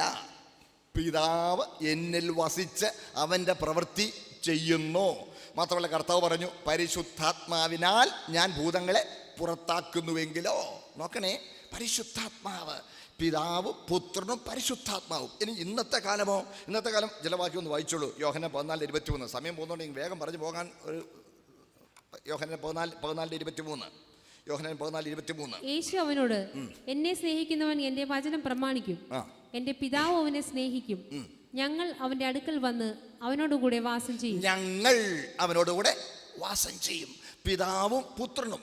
ശ്രദ്ധിക്കണേ. മാത്രമല്ല നമുക്കറിയാം പരിശുദ്ധാത്മാവിൽ വസിക്കുന്നു. 1 കൊരിന്ത്യർ 6 അധ്യായം അതിന്റെ 19-ാമത്തെ വാക്യം നമുക്കറിയാം. അതുപോലെ എഫേസ്യർ 4:6 വായിച്ചോ. എഫേസ്യർ 4:6. എല്ലാവർക്കും മീതെയുള്ളവനും എല്ലാവരിലും കൂടി വ്യാപരിക്കുന്നവനും എല്ലാവരിലും ഇരിക്കുന്നവനുമായി എല്ലാവർക്കും ദൈവവും പിതാവുമായവൻ ഒരുവൻ. കണ്ടോ, പിതാവ് നമ്മിൽ വസിക്കുന്നു. യേശുക്രിസ്തു നമ്മിൽ വിശ്വാസത്താൽ വസിക്കുന്നു. പരിശുദ്ധാത്മാവ് നമ്മിൽ വസിക്കുന്നു. ഇന്നും ത്രിയേക ദൈവവും സജീവമായി പ്രവർത്തിച്ചു കൊണ്ടിരിക്കുന്നു. ഇത് പരിശുദ്ധാത്മാവിന്റെ മാത്രം യുഗമെന്ന് പറഞ്ഞ് തള്ളരുത്. ഈ പരിശുദ്ധാത്മാവിൻ്റെ യുഗമാണ്. അതുകൊണ്ട് പരിശുദ്ധാത്മാവാണ് ഇടപാട്. ഇങ്ങനെ പറഞ്ഞ് പരിശുദ്ധാത്മാവ് എന്നുള്ളതിന് അമിത പ്രാധാന്യം കൊടുത്ത് പരിശുദ്ധാത്മാവിൻ്റെ പ്രവർത്തനം വചനത്തിൻ്റെ പരിധിക്ക് പുറത്തുണ്ട് എന്ന് വരുത്തിക്കൂട്ടുന്ന തെറ്റായ പ്രവണതയെ നാം മനസ്സിലാവുന്ന ഞാൻ വിശ്വസിക്കുന്നു. മുമ്പോട്ട് പോയിക്കോട്ടെ പ്രിയ ദൈവമക്കളെ, സ്തോത്രം. അതുകൊണ്ടാണ് ഒരു കാര്യം കൂടി പറയാം. നമ്മുടെ ഇടയിൽ ഈ പരിശുദ്ധാത്മാവിനോട് പ്രാർത്ഥിക്കണം എന്നെങ്കിലേ കാര്യം നടക്കൂ എന്ന ഉപദേശം പോലും നമ്മുടെ ഇടയിലുണ്ട്. സഹോദരങ്ങളെ, എല്ലാ ശുശ്രൂഷയിലും ത്രിയേക ദൈവവും സജീവമായി പങ്കാളികളാണ്. എല്ലാ ശുശ്രൂഷയിലും ശ്രദ്ധിച്ചേ, രക്ഷാപദ്ധതി പിതാവ് അയച്ചു, പുത്രൻ വന്നു, പരിശുദ്ധാത്മാവിനാൽ തന്നെ നിഷ്കളങ്കനായി അർപ്പിച്ചു. എബ്രായർ 9:14. നോക്കണേ, പിതാവ് അയച്ചു, പുത്രൻ വന്നു, നിത്യാത്മാവിനാൽ തന്നെത്താൻ ദൈവത്തിന് നിഷ്കളങ്കനായി അർപ്പിച്ചു. രക്ഷാപദ്ധതി ഒരുക്കുന്നതിൽ ത്രിയേക ദൈവവും പങ്കാളികളാണ്. ഇനി അടുത്തത്, ഒരുവൻ രക്ഷിക്കപ്പെടുമ്പോൾ പിതാവ് ആകർഷിക്കുന്നു, പരിശുദ്ധാത്മാവ് അവന് പാപബോധം കൊടുക്കുന്നു, പരിശുദ്ധാത്മാവ് യേശുവിനെ കുറിച്ച് സാക്ഷിക്കുന്നു, പുത്രനിൽ അവൻ നീതീകരിക്കപ്പെടുന്നു. ഇനി പ്രാർത്ഥിക്കുമ്പോൾ പിതാവിനോട് പുത്രന്റെ നാമത്തിൽ പരിശുദ്ധാത്മാവിൽ പ്രാർത്ഥിക്കുക. പിതാവിനോട് പുത്രന്റെ നാമത്തിൽ പരിശുദ്ധാത്മാവിൽ പ്രാർത്ഥിക്കുക. പരിശുദ്ധാത്മാവിനോട് പ്രാർത്ഥിച്ചു കഴിഞ്ഞാൽ പിന്നെ ശ്രദ്ധിക്കണേ, പിന്നെ പിതാവിൻ്റെ സ്ഥാനം എവിടാ. മാത്രമല്ല പുതിയ നിയമ പ്രാർത്ഥന ഒരു ഔദാര്യമാനസന്റെ മുമ്പിൽ ഒരു ആവശ്യക്കാരൻ ചെന്ന് ക്രിഞ്ച് ചെയ്യുന്ന ഭാവമല്ല.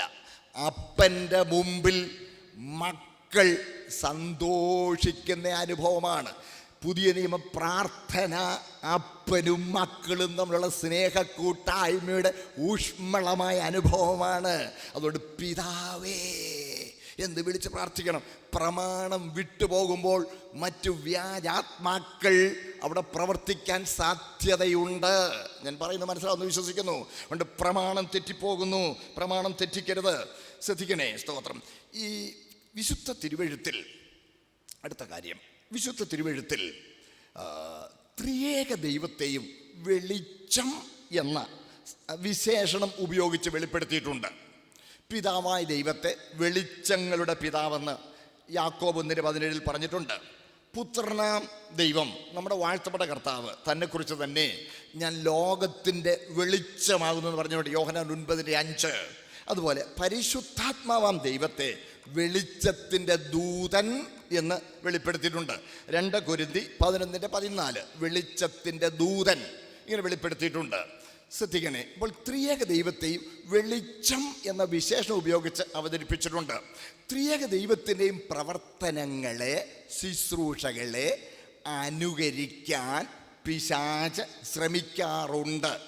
എന്നാൽ ഏറ്റവും അധികം പിശാച് അനുകരിക്കുന്നത് പരിശുദ്ധാത്മാവിൻ്റെ പ്രവർത്തനങ്ങളെയാണ്. അതുകൊണ്ടാണ് സാത്താൻ താനും വെളിച്ചദൂതൻ്റെ വേഷം ധരിക്കുന്നു. വെളിച്ചദൂതൻ്റെ വേഷം ധരിക്കുന്നു. അപ്പോൾ പരിശുദ്ധാത്മാവിൻ്റെ പ്രവർത്തനം എന്ന നിലയിലാണ് പലപ്പോഴും പൈശാചിക പ്രവർത്തനങ്ങൾ സഭയ്ക്കുള്ളിൽ നുഴഞ്ഞു കയറുന്നത്. നമ്മൾ മറന്നു പോകരുത്. സ്തോത്രം. അതുകൊണ്ട് പരിശുദ്ധാത്മാവിൻ്റെ പ്രവർത്തനത്തെ സംബന്ധിച്ച് തിരുവെഴുത്ത് പറയുന്ന, ഞാൻ ഈ തുടർന്ന് പറയാൻ പോകുന്ന കാര്യങ്ങൾ നിങ്ങൾ വ്യക്തമായി ശ്രദ്ധിക്കണം. ശ്രദ്ധിച്ചേ, നിങ്ങൾ വിചാരിക്കരുത് ഇവിടെ ഫിൽജിയ സാർ പറഞ്ഞ പോലെ ഇന്ന് സാത്താൻ സഭയിൽ വന്ന് ഒരു ദുരുപദേശം പ്രചരിപ്പിച്ചാൽ വലിയ 2 കൊമ്പും വെച്ച് ഒരു ചാട്ടുളി പോലത്തെ ഒരു വാലും വെച്ച് കറുകറുത്ത കറമ്പനായി തേറ്റപ്പല്ലുമൊക്കെ ഇങ്ങനെ നീട്ടി ഇങ്ങനെയൊന്നും ആയിരിക്കാൻ വരുന്നത്. ഏറ്റവും യോഗ്യനായ, കണ്ടാലൊക്കെ നല്ല മാന്യനായി തോന്നിക്കത്തക്ക ഒരു ദൈവദാസൻ്റെ ഒരു കർത്തവേദോസമൊക്കെ കൊണ്ട് ഇങ്ങനെ വരികയായിരിക്കും ഇന്ന്. അതുകൊണ്ട് പ്രിയമുള്ളവരെ, പിശാച് എന്നും തന്ത്രങ്ങൾ മെനയുന്നവനാണെന്നും അവൻ്റെ പ്രവർത്തന രീതി വഞ്ചനയാണെന്നുള്ളതും നമ്മൾ മറന്നു പോകരുത്. ശ്രദ്ധിക്കുക. ഇന്ന് പിശാച് ശക്തമായി ലോകത്തിൽ പ്രവർത്തിക്കുന്നുണ്ട്. ഞാൻ അല്പം ഒന്ന് വിശദീകരിച്ചു തരാം. പ്രിയമുള്ളവരെ, നമുക്കറിയാമല്ലോ, ലൂസിഫർ ദൈവത്തെ പോലെ ആകാനാണ് അവൻ്റെ ഹൃദയത്തിൽ താല്പര്യമുണ്ടായത്. ഞാൻ അത്യുന്നതനോട് സമനാകും എന്നായിരുന്നു അവൻ്റെ ഹൃദയത്തിൻ്റെ താല്പര്യം. ആ തെറ്റായ താല്പര്യം അവനിൽ വന്നപ്പോൾ ദൈവം അവനെ അശുദ്ധനെന്നെണ്ണി വിശുദ്ധ ദേവപർവ്വതത്തിൽ നിന്ന് പുറത്താക്കി നിഷ്കാസനം ചെയ്തു. പക്ഷേ ശ്രദ്ധിച്ചേ, അവൻ്റെ ആ പഴയ ആഗ്രഹം ഇന്ന് അവൻ വളരെ നയപരമായി സാധിക്കുന്നുണ്ട്. ശ്രദ്ധിക്കണേ, ദൈവത്തോട് സമനാകാൻ ആഗ്രഹിച്ചവൻ ഇന്ന് ലോകത്തിൻ്റെ ദൈവം എന്ന നിലയിൽ പ്രവർത്തിക്കുന്നു. കൊരിന്ത്യർക്ക് 2-ാം ലേഖനം അതിൻ്റെ 4-ാം വാക്യം നമുക്കറിയാമല്ലോ. ഈ ലോകത്തിൻ്റെ ദൈവം അവിശ്വാസികളുടെ മനസ്സ് കുരുടാക്കി പിശാചിനെ ഈ ലോകത്തിൻ്റെ ദൈവം എന്ന് പറഞ്ഞിട്ടുണ്ട്. അതുപോലെ തന്നെ പിശാചിനെ ഈ ലോകത്തിൻ്റെ പ്രഭു എന്നും പറഞ്ഞിട്ടുണ്ട്. നമ്മുടെ വാഴ്ചപ്പെട്ട കർത്താവിനെക്കുറിച്ച് പറഞ്ഞാൽ യോഹന്നാൻ 14:30 ലോകത്തിൻ്റെ പ്രഭു വരുന്നു. ലോകത്തിൻ്റെ പ്രഭു എന്ന പേരിൽ പിശാചിന് രാഷ്ട്രീയ സാമ്പത്തിക മണ്ഡലങ്ങളിലുള്ള അധികാരവും സ്വാധീനവുമാണ് വെളിപ്പെടുത്തുന്നത്. ഒന്നുകൂടെ പറയാം, ലോകത്തിൻ്റെ പ്രഭു എന്ന പേര് കൊണ്ട് രാഷ്ട്രീയ തലങ്ങളിൽ, അതുപോലെ തന്നെ സാമ്പത്തിക തലങ്ങളിൽ പിശാച് ചെലുത്തുന്ന സ്വാധീനവും അവരുടെ അധികാരവുമാണ് അവിടെ അർത്ഥമാക്കപ്പെടുന്നത്. എന്നാൽ ഈ ലോകത്തിൻ്റെ ദൈവം എന്ന പേരിനാൽ ആത്മിക മണ്ഡലത്തിൽ അവൻ ചെലുത്തുന്ന സ്വാധീനത്തെയാണ് വ്യക്തമാക്കുന്നത്, നമുക്ക് മുന്നറിയിപ്പ് തന്നിരിക്കുന്നത്. അവൻ ഈ ലോകത്തിൻ്റെ ദൈവമാണ്. ഒന്ന് ശ്രദ്ധിച്ചേ, ഒരു സമാന്തര ആത്മിക സംവിധാനം, ഇങ്ങനെ പറയാം, ഒരു പാരലൽ റിലീജിയസ് സിസ്റ്റം, ഒരു സമാന്തരമായ മത സംവിധാനം ലോകത്തിൽ രൂപപ്പെടുത്തുവാൻ പിശാച് ശ്രമിക്കുകയും അതിന് വിജയിക്കുകയും ചെയ്ത് ഇന്ന് അവൻ ലോകത്തിൻ്റെ ദൈവം എന്ന നിലയിൽ ബഹുഭൂരിപക്ഷത്തിൻ്റെയും വണക്കം, ആരാധന, ശ്രദ്ധിക്കണേ, നമസ്കാരം സ്വീകരിച്ചു കൊണ്ടാണ് ഇരിക്കുന്നത്. ദൈവം ഒരു കാലത്തേക്ക് അവനെ അനുവദിച്ചിരിക്കുന്നു. അവൻ നമ്മുടെ ഇടയിൽ കടന്നോ? ഈ സമാന്തര മത സംവിധാനം നമ്മുടെ ഇടയിൽ കടന്നോ എന്നുള്ളത് നമുക്ക് പ്രശ്നം. ലോകത്തിൽ അവൻ മറ്റെന്തെങ്കിലും ചെയ്തോട്ടെ, അത് നമ്മുടെ ഇടയിൽ കടന്നോ നമ്മൾ നോക്കണം. ഈ സമാന്തര മത സംവിധാനം, നിങ്ങൾക്ക് യോഗാനന്തരം ന്യായമായ ഏത് വിശദീകരണവും ചോദിക്കാം. ഈ സമാന്തര മത സംവിധാനത്തിൽ പ്രിയമുള്ളവരെ, ഇവിടെ ഫിൽജി സാറ് പറഞ്ഞില്ലേ, ഇവിടെ പറഞ്ഞു നമുക്ക് ഓരോരുത്തർക്കും അടുത്ത മശിഹ ആകാമെന്ന് പറഞ്ഞു. അടുത്ത മശിഹ ആകാമെന്നാണ് ഒരു കൂട്ടർ പ്രസംഗിക്കുന്നത്. ക്രിസ്തീയ പ്രസംഗകരാണ് പറയുന്നത്. നമ്മൾ ഓരോരുത്തരും ഓരോ മശിഹ ആകാമെന്ന്. പ്രിയമുള്ളവരെ, ഇതെന്താണെന്നറിയാമോ? തത്വമസി എന്ന് നിങ്ങൾ കേട്ടിട്ടുണ്ടല്ലോ. തത്വമസി എന്ന് പറഞ്ഞാൽ ഞാനാണ് നീ, നീയാണ് ഞാൻ. അദ്വൈതം എന്ന് പറയും. അദ്വൈതം എന്ന് പറഞ്ഞാൽ രണ്ടല്ല, ദ്വൈതം എന്ന് പറഞ്ഞാൽ രണ്ട്, അദ്വൈതം എന്ന് പറഞ്ഞാൽ രണ്ടല്ല, ഒന്നാണ്. അഹം ബ്രഹ്മസ്മി, ഞാനാണ് ദൈവം. ശ്രദ്ധിക്കണേ, നമ്മളിൽ ഒരു ദൈവിക ഘടകമുണ്ടെന്നും നമ്മളിലെ ദൈവിക ചേതനയെ ഉദ്ദീപിപ്പിക്കുകയാണ് വേണ്ടതെന്നും ഹിന്ദു മതം പഠിപ്പിക്കുന്നു. അത് തന്നെയാ പറയുന്നത്. നിങ്ങൾക്ക് ഓരോരുത്തർക്കും ദൈവമാകാം, നിങ്ങൾക്ക് ഓരോരുത്തർക്കും മശിഹ ആകാം. ശ്രദ്ധിക്കണേ, ഈ പാരലൽ മത സംവിധാനം നമ്മുടെ ഇടയിലോട്ട് കടന്നോ എന്ന് നമ്മൾ പരിശോധിക്കണം. ഈ പാരലൽ മത സംവിധാനത്തിൽ ശ്രദ്ധിക്കണേ, പൈശാചികമായ സമാന്തര മത സംവിധാനത്തിൽ പാപക്ഷമ, നിത്യജീവൻ, ഈ രണ്ട് കാര്യങ്ങളുമില്ല.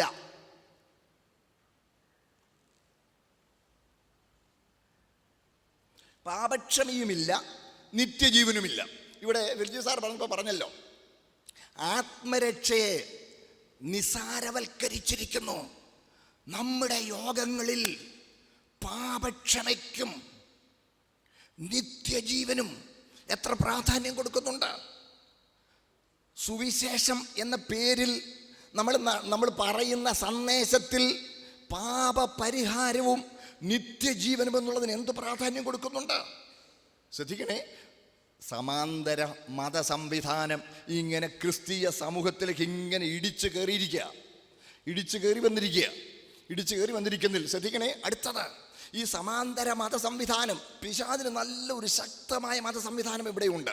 ആ മത സംവിധാനത്തിൽ കാർമ്മികമായ പല ചടങ്ങുകളാലും ചില അനുഷ്ഠാനങ്ങളാലും ചില ആചാരങ്ങളാലും ഭൗമിക നേട്ടങ്ങൾ അവകാശമാക്കുക എന്നുള്ളതാണ് ഈ സമാന്തര മത സംവിധാനത്തിൻ്റെ പ്രധാന സന്ദേശം. ഒന്നുകൂടെ പറയാം, ശ്രദ്ധിക്കണേ, കാർമ്മികമായ പല ചടങ്ങുകൾ, മറ്റു പല കർമ്മങ്ങൾ, അനുഷ്ഠാനങ്ങൾ, നേർച്ച കാഴ്ചകൾ, കർമ്മങ്ങൾ, നോമ്പുകൾ ഇത്യാദി കാര്യങ്ങളാൽ നോക്കണേ ദൈവത്തെ പ്രസാദിപ്പിച്ച് ഭൗമികമായ കാര്യങ്ങൾ സാധിക്കുക. അതുകൊണ്ടാണല്ലോ ഹിന്ദു സഹോദരങ്ങൾ തന്നെ എത്രയോ പേരാ അവർ പറയുന്നുണ്ട്, ശനിദോഷ നിവാരണ യജ്ഞം, പിന്നെ എന്തൊക്കെയുണ്ട്, സർവൈശ്വര്യ പൂജ. ഇതെല്ലാം അവരുടെ ഇടയിലുണ്ട്, നമ്മുടെ ഇടയിലും. ശ്രദ്ധിക്കണേ, നമ്മുടെ ഇടയിലും വിടുതൽ ശുശ്രൂഷ എന്ന പേരിൽ കാർമ്മികമായ എത്രയോ പരിപാടികൾ അവതരിപ്പിച്ച് ഭൗമിക നേട്ടത്തിനായി ജനത്തെ വഞ്ചിച്ച് വശീകരിച്ച് അത് ദ്രവ്യാഗ്രഹത്തിൻ്റെ ഒരു ഉപാധിയാക്കി പാവം ജനങ്ങളെ ചതിച്ചു കളയുന്ന എത്രയോ വേദവിപരീതികൾ നമ്മുടെ ഇടയിലുണ്ട്. നടന്നുകൊണ്ടിരിക്കുന്ന പല കർമ്മങ്ങളും നിങ്ങൾ നോക്കണം. ശ്രദ്ധിക്കണേ. ഈ സഹസ്രനാമ പൂജ ഈ ചൊല്ലി ഒരു പ്രത്യേക അനുഭൂതി ഉണ്ടാക്കുക. ഈ മതങ്ങളിൽ കാവ്യമതമെന്ന് അല്ലെങ്കിൽ പോയറ്റിക് റിലിജിയൻ ഒരു തരംതിരിവുണ്ട്, കേട്ടിട്ടുണ്ടായിരിക്കും. എന്തോ ഈ കാവ്യമതം കലാരൂപങ്ങൾ അവതരിപ്പിച്ച് ദൈവപ്രസാദം നേടുക. കലാരൂപങ്ങൾ. അതുകൊണ്ടാണ് നമ്മുടെ ഹിന്ദു സഹോദരങ്ങളിൽ തന്നെ നല്ല നർത്തകികളും മറ്റും അവരാദ്യം അരങ്ങേറ്റം നടത്തുന്നത് ദേവസന്നിധിയിലായിരിക്കും. അവിടെ ആദ്യം അതങ്ങോട്ട് അവതരിപ്പിച്ച് ദൈവത്തെ പ്രസാദിപ്പിക്കണം. പിന്നെ ഇങ്ങനെ ആവർത്തിച്ച് ദൈവത്തിന് അവർ കൊടുത്തിരിക്കുന്ന പേരുകൾ 1000 പ്രാവശ്യം ഇങ്ങനെ ആവർത്തിച്ച് ഉരുവിട്ട് ഒരു പ്രത്യേക അന്തരീക്ഷം ഉളവാക്കി കാര്യങ്ങൾ സാധിപ്പിച്ച് ദൈവത്തെ പ്രസാദിപ്പിച്ച് കാര്യങ്ങൾ സാധിപ്പിക്കുക എന്ന നിലയിൽ അവർ ചെയ്യുന്നത് പോലെ തന്നെയല്ലേ കൊട്ടും പാട്ടും നൃത്തവും ചാട്ടവും തുള്ളലും. ശ്രദ്ധിക്കുന്നുണ്ടോ? എന്താണ് ആരാധനയെന്ന് പോലും അറിയാൻ മേലാത്തവർ. എന്താണ് ആരാധന? ആരാധന എന്നാൽ എന്താ? ഇവിടെ കോപ്രായം കാണിച്ചില്ലേ? ഇവിടെ പ്രൊജക്റ്റ് ചെയ്തല്ലോ. എന്താണ് ആരാധന? ആരാധന പാട്ടല്ല, ആരാധന വാദ്യോപകരണങ്ങളല്ല, ആരാധന കേവലം സ്തുതിയിൽ പോലും ഒതുങ്ങുന്നതല്ല. ആരാധന എന്നതിന് വേറെ ഒരു വാക്ക് പറഞ്ഞാൽ ആ വാക്ക് പ്രൈസ് അല്ല. വേറൊരു വാക്ക് പറഞ്ഞാൽ ആ വാക്ക് യാഗം എന്നാണ്. യാഗം, യാഗം മറക്കരുത്. റോമാലേഖനം 12:1 വാക്യം. സഹോദരന്മാരെ, വായിച്ചേ. സഹോദരന്മാരെ, ഞാൻ ദൈവത്തിൻ്റെ, വായിച്ചോളൂ.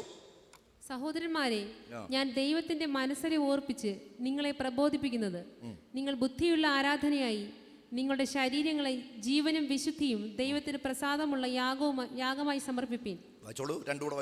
ഈ ലോകത്തിന് അനുരൂപമാകാതെ നന്മയും പ്രസാദവും പൂർണ്ണതയുമുള്ള ദൈവഹിതം ഇന്നതെന്ന് തിരിച്ചറിയേണ്ടതിന് മനസ്സ് പുതുക്കി രൂപാന്തരപ്പെടുവീൻ. ശ്രദ്ധിക്കുന്നുണ്ടോ? യാഗമായി നമ്മളെ തന്നെ അർപ്പിക്കുന്നതാണ് ആരാധന. ആരാധന പാട്ടിലൊതുങ്ങുന്നതല്ല. ഇത് നിങ്ങൾ വളരെ ശ്രദ്ധിക്കണം. നമ്മൾ ഇവിടെ വളരെ തെറ്റിപ്പോയി സഹോദരങ്ങളെ. ദൂതന്മാർക്ക് ദൈവസന്നിധിയിലുള്ള പദവിയല്ല ദൈവം നമുക്ക് തന്നിരിക്കുന്നത്. വേദപുസ്തകത്തിൽ പുതിയ നിയമത്തിൽ ആരാധന എന്നതിന് 2 ഗ്രീക്ക് പദങ്ങളാണ് ഉപയോഗിച്ചിരിക്കുന്നത്. ഒന്ന് പ്രോസ്കുനിയോ, 2 ലട്രയ്യ. ഈ 2 പദങ്ങളാണ് ആരാധന എന്നതിന് ഉപയോഗിച്ചിരിക്കുന്നത്. ലട്രയ്യ എന്ന പദം തർജ്ജമ ചെയ്താൽ സേവിക്കുക എന്ന് തർജ്ജമ ചെയ്യണം, സേവിക്കുക. പ്രോസ്കുനിയോ എന്ന പദം നമസ്കരിക്കുക എന്നാണ് പുതിയ നിയമത്തിൽ തർജ്ജമ ചെയ്തിരിക്കുന്നത്. പ്രോസ്കുനിയോ, കുനി എന്ന് പറഞ്ഞാൽ നായ് എന്നാണ് അർത്ഥം. പ്രോസ്കുനിയോ എന്ന് പറഞ്ഞ വാക്കിൻ്റെ അർത്ഥം നായി കിടക്കുന്നത് പോലെ കിടക്കുക എന്ന് പറഞ്ഞാൽ സാഷ്ടാംഗം പ്രണമിക്കുക എന്ന് പറയാം. നമ്മൾ ഒന്നോർത്ത് വയ്ക്കുക, നമ്മളോട് സ്നേഹമുള്ള നമ്മുടെ വളർത്തുനായി നമ്മൾ ദീർഘയാത്ര കഴിഞ്ഞ് വന്നു. നായ്ക്ക് ഭയങ്കര സന്തോഷം. അത് നമ്മൾ ചുറ്റും വന്ന് ഓടിയിച്ച് നമ്മൾ വന്നിട്ട് ഡ്രസ്സൊക്കെ മാറി ചാരുകേസലോട് കിടന്ന് പത്രം വായിക്കാൻ അങ്ങോട്ട് തുടങ്ങി. അപ്പം നാ വന്ന് നമ്മുടെ അടുത്ത് ഇങ്ങനെ നമ്മുടെ കണ്ണിലോട്ട് നോക്കിക്കൊണ്ട് ഇങ്ങനെ കിടക്കും. യജമാനൻ്റെ കണ്ണിലോട്ട് നോക്കിക്കൊണ്ട് ഇങ്ങനെ കിടക്കും. കുറേ നേരം യജമാൻ ഇങ്ങനെ വായിക്കാതെ കാണുമ്പോൾ ഒന്ന് റെസ്റ്റ് എടുക്കുന്നതായിട്ട് നിങ്ങൾ ശ്രദ്ധിച്ചിട്ടില്ലേ? 2 കൈയും ഇങ്ങനെ മുമ്പോട്ട് വെച്ച് കയ്യിലോട്ട് തല ഇങ്ങനെ താഴ്ത്തി വെച്ച് ചെവിയും ഒടിച്ചിട്ട് വാലും നിവർത്തി വെച്ച് കാലും ഇങ്ങനെ അങ്ങോട്ട് വളച്ച് വെച്ച് ഇങ്ങനെ ശരീരം ഭൂമിയോട് പറ്റിച്ച് ഇങ്ങനെ കിടക്കുന്നൊരു കിടപ്പ്. അങ്ങനെ കിടക്കുന്ന ആ കിടക്കുമ്പോഴും ഇങ്ങനെ വേഗം യജമാൻ്റെ കടയിലോട്ടാണ് നോക്കുന്നത്. പേപ്പറിൻ്റെ ഒരു പേജിൽ നിന്ന് മറു പേജിലോട്ട് ഈ യജമാൻ ഇങ്ങനെ ഒന്ന് തിരിച്ചാൽ മതി. പേപ്പറൊന്ന് മറിക്കുമ്പോൾ പെട്ടെന്ന് തല പൊക്കി യജമാൻ്റെ കണ്ണിലോട്ട് നോക്കി എന്ത് വേണമെന്ന അർത്ഥത്തിൽ യജമാനെ ഒന്നുകൂടെ നോക്കും. പിന്നെയും യജമാനൊക്കെ വായിക്കുകയാണെങ്കിൽ പിന്നെയും തല താഴ്ത്തി ആ കണ്ണുകൾ യജമാൻ്റെ കണ്ണുകളിലേക്ക് നോക്കിക്കൊണ്ട് തലയും താഴ്ത്തി സാഷ്ടാംഗം പ്രണമിച്ച് പ്രഭോ അവിടുത്തെ സേവനത്തിന് അടിയൻ എന്ന് പറയുന്നത് പോലെ കിടക്കുന്ന ആ കിടപ്പ്, അതാണ് പ്രോസ്കുനിയോ. കർത്താവേ, അവിടുത്തെ തിരിഹിതമെന്തോ അതിനടിയാനെ സമർപ്പിക്കുന്നു. ഒരു യാഗമായി അടിയനെ സമർപ്പിക്കുന്നു. ആത്മീയ ആരാധന എന്ന് പറഞ്ഞ് സഹോദരങ്ങളെ, നമ്മൾ ഇന്ന് കാട്ടിക്കൂട്ടുന്ന കോപ്രായങ്ങൾ പ്രാകൃത നൃത്തത്തിൻ്റെ ചുവട് പിടിച്ച് മനുഷ്യനിലെ മൃഗീയ വികാരങ്ങളെ ഇക്കിളിയിട്ടുണർത്തി മനുഷ്യനെ ഒരു കിരാത പെരുമാറ്റത്തിലേക്ക് അധപ്പതിപ്പിച്ച് കളയുന്ന ഒരു വല്ലാത്ത പ്രവണത. ഇത് പരിശുദ്ധാത്മാവിനാലല്ല. നിങ്ങൾ എൻ്റെ കൂടെ ഉണ്ടോ? മണിക്കൂറുകൾ നീ കാര്യം വിശദീകരിച്ചാൽ കൊള്ളാവുന്നുണ്ട്. നോക്കണേ, കാവ്യമതത്തിൻ്റെ പോയറ്റിക് റിലിജിയൻ്റെ നിലയിലേക്ക് ക്രിസ്ത്യ വിശ്വാസത്തെ അധപ്പതിപ്പിച്ചിരിക്കുന്നു. ആരാധിച്ചാൽ വിടുതൽ കിട്ടുമെന്നും ആരാധിച്ചാൽ ദൈവം പ്രസാദിക്കും. എന്തോ ആരാധന, പാട്ട്, ഏറ്റവും ആഞ്ഞ് കൊട്ട്, തുള്ളല്, ഡാൻസ്. ഇവിടെ പറയുന്നത് കേട്ടല്ലോ, ഇത്ര ഇഞ്ച് മാറ്റി ആദ്യത്തെ കാല് വെക്കണം, അടുത്ത കാല് ഇത്ര ഇഞ്ച് മാറ്റി വെക്കണമെന്ന് ഇൻസ്ട്രക്ഷൻസ് കൊടുത്തേച്ചാണ് ഡാൻസിങ് എന്ന്. ക്ലബ്ബുകളിൽ പോകുന്നത് പോലെ ആത്മീയ കൂടിവരവുകളിൽ പോകുന്നു. എനിക്ക് വിഷമം തോന്നാറുണ്ട്. ഇവിടെ വർഷിപ്പ് ലീഡേഴ്സ് എന്ന് പറയുന്ന ഒരു ഗ്രൂപ്പ് കഴിഞ്ഞ ദിവസം പത്രത്തിൽ വായിച്ചു. ആധുനിക സംഗീതോപകരണങ്ങളിൽ പ്രാവീണ്യമുള്ള വർഷിപ്പ് ലീഡേഴ്സിനെ ആവശ്യമുണ്ടെന്ന് പറഞ്ഞൊരു വലിയ പരസ്യം കൊടുത്തിരുന്നു. സഹോദരങ്ങളെ, വാദ്യോപകരണങ്ങൾ ഉപയോഗിച്ച് പശ്ചാത്തലത്തിൽ വാദ്യോപകരണങ്ങൾ ഉപയോഗിച്ച് നിങ്ങൾക്ക് പാടാം. അതാണ് സംഗീതക്കാർ മുമ്പിൽ നടന്നു, വീണക്കാർ പിമ്പിൽ നടന്നു. ഒരിക്കൽ പോലും പാട്ടിന് മുമ്പിൽ കൊട്ടുപോകരുത്. ആത്മീയ ഗീതങ്ങൾ ധ്യാനിച്ചു പാടണം. അതിന് പശ്ചാത്തലമായി വാദ്യോപകരണങ്ങൾ ഉപയോഗിക്കാം. കൈത്താളമായാലും മറ്റു വാദ്യോപകരണങ്ങളായാലും പശ്ചാത്തലത്തിൽ വേണം. പശ്ചാത്തലത്തിൽ ആത്മീയ ആരാധന എന്ന് പറയുന്നത് ഈ പാട്ടിൽ ഒതുക്കരുത്. അത് നമ്മുടെ കൂട്ടായ്മയുടെ ഭാഗമാണ്. നിങ്ങളുടെ കൂടെ ഉണ്ടോ നോക്കണേ. പൈശാചികമായ ഈ സമാന്തര മത സംവിധാനത്തിൻ്റെ ചില സ്വഭാവങ്ങൾ ഇങ്ങോട്ട് കയറി വരുന്നു. അടുത്തത് കേട്ടേ, എത്രയോ എത്രയോ പ്രാകൃതമായ രീതികൾ. അവിടെ വെള്ളം കൊണ്ട് തളിക്കും. പിശാച് വെച്ചിരിക്കുന്ന പല പരിപാടികളുണ്ട്.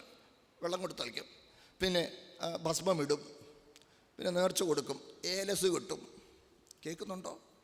ഇതിന് പകരം ഇവിടെ സങ്കടമുണ്ട്.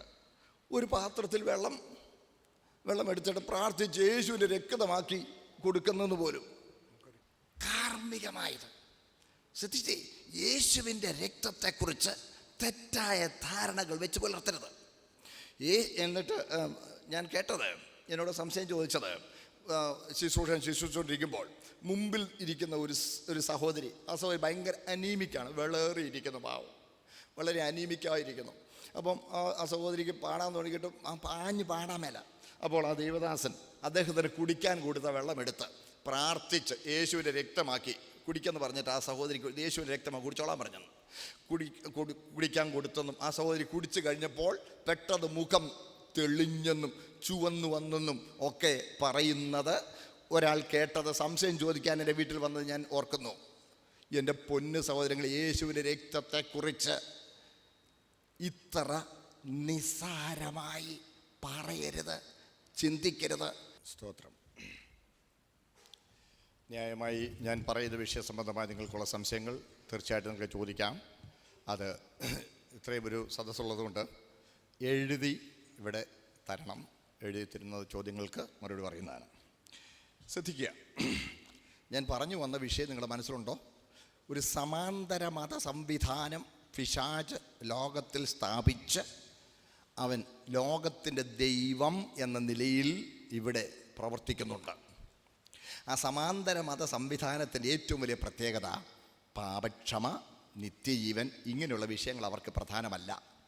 ഭൗമിക ലോകത്തിലെ നേട്ടങ്ങൾക്കായി കാർമ്മികമായ പല ചടങ്ങുകൾ ചെയ്യുക, ദൈവത്തെ പ്രസാദിപ്പിക്കാനായി കലാരൂപങ്ങളും മറ്റും അവതരിപ്പിക്കുക, പിന്നെ അതുപോലെ തന്നെ പല വ്രതങ്ങൾ, അനുഷ്ഠാനങ്ങൾ ഇത്യാദി കാര്യങ്ങൾ, നോമ്പുകൾ ഇത്യാദി കാര്യങ്ങളൊക്കെ നമുക്കിതൊക്കെ അറിയാമല്ലോ. നമ്മുടെ ഇടയിൽ ഹൈന്ദവ സ്നേഹിതരും നമ്മുടെ മുസ്ലിം സ്നേഹിതരും ഇതുപോലെ തന്നെയുള്ള എത്രയോ പേര് ഈവൻ ക്രൈസ്തീയ സമൂഹത്തിൽ തന്നെയുള്ള പരമാർത്ഥമായും വചനത്തിൻ്റെ പൂർണ്ണതയെ അതുപോലെ അംഗീകരിക്കാത്ത എത്രയോ ഗ്രൂപ്പുകൾ ഇതൊക്കെ ചെയ്യുന്നത് നമുക്കറിയാം. ഇത് പൈശാചികമായ ഒരു സമാന്തര മത സംവിധാനമാണ്. അത് നമ്മുടെ ഇടയിൽ കയറുന്നതിനെതിരെയാണ് നമ്മൾ ബോധവാന്മാരാകേണ്ടത്.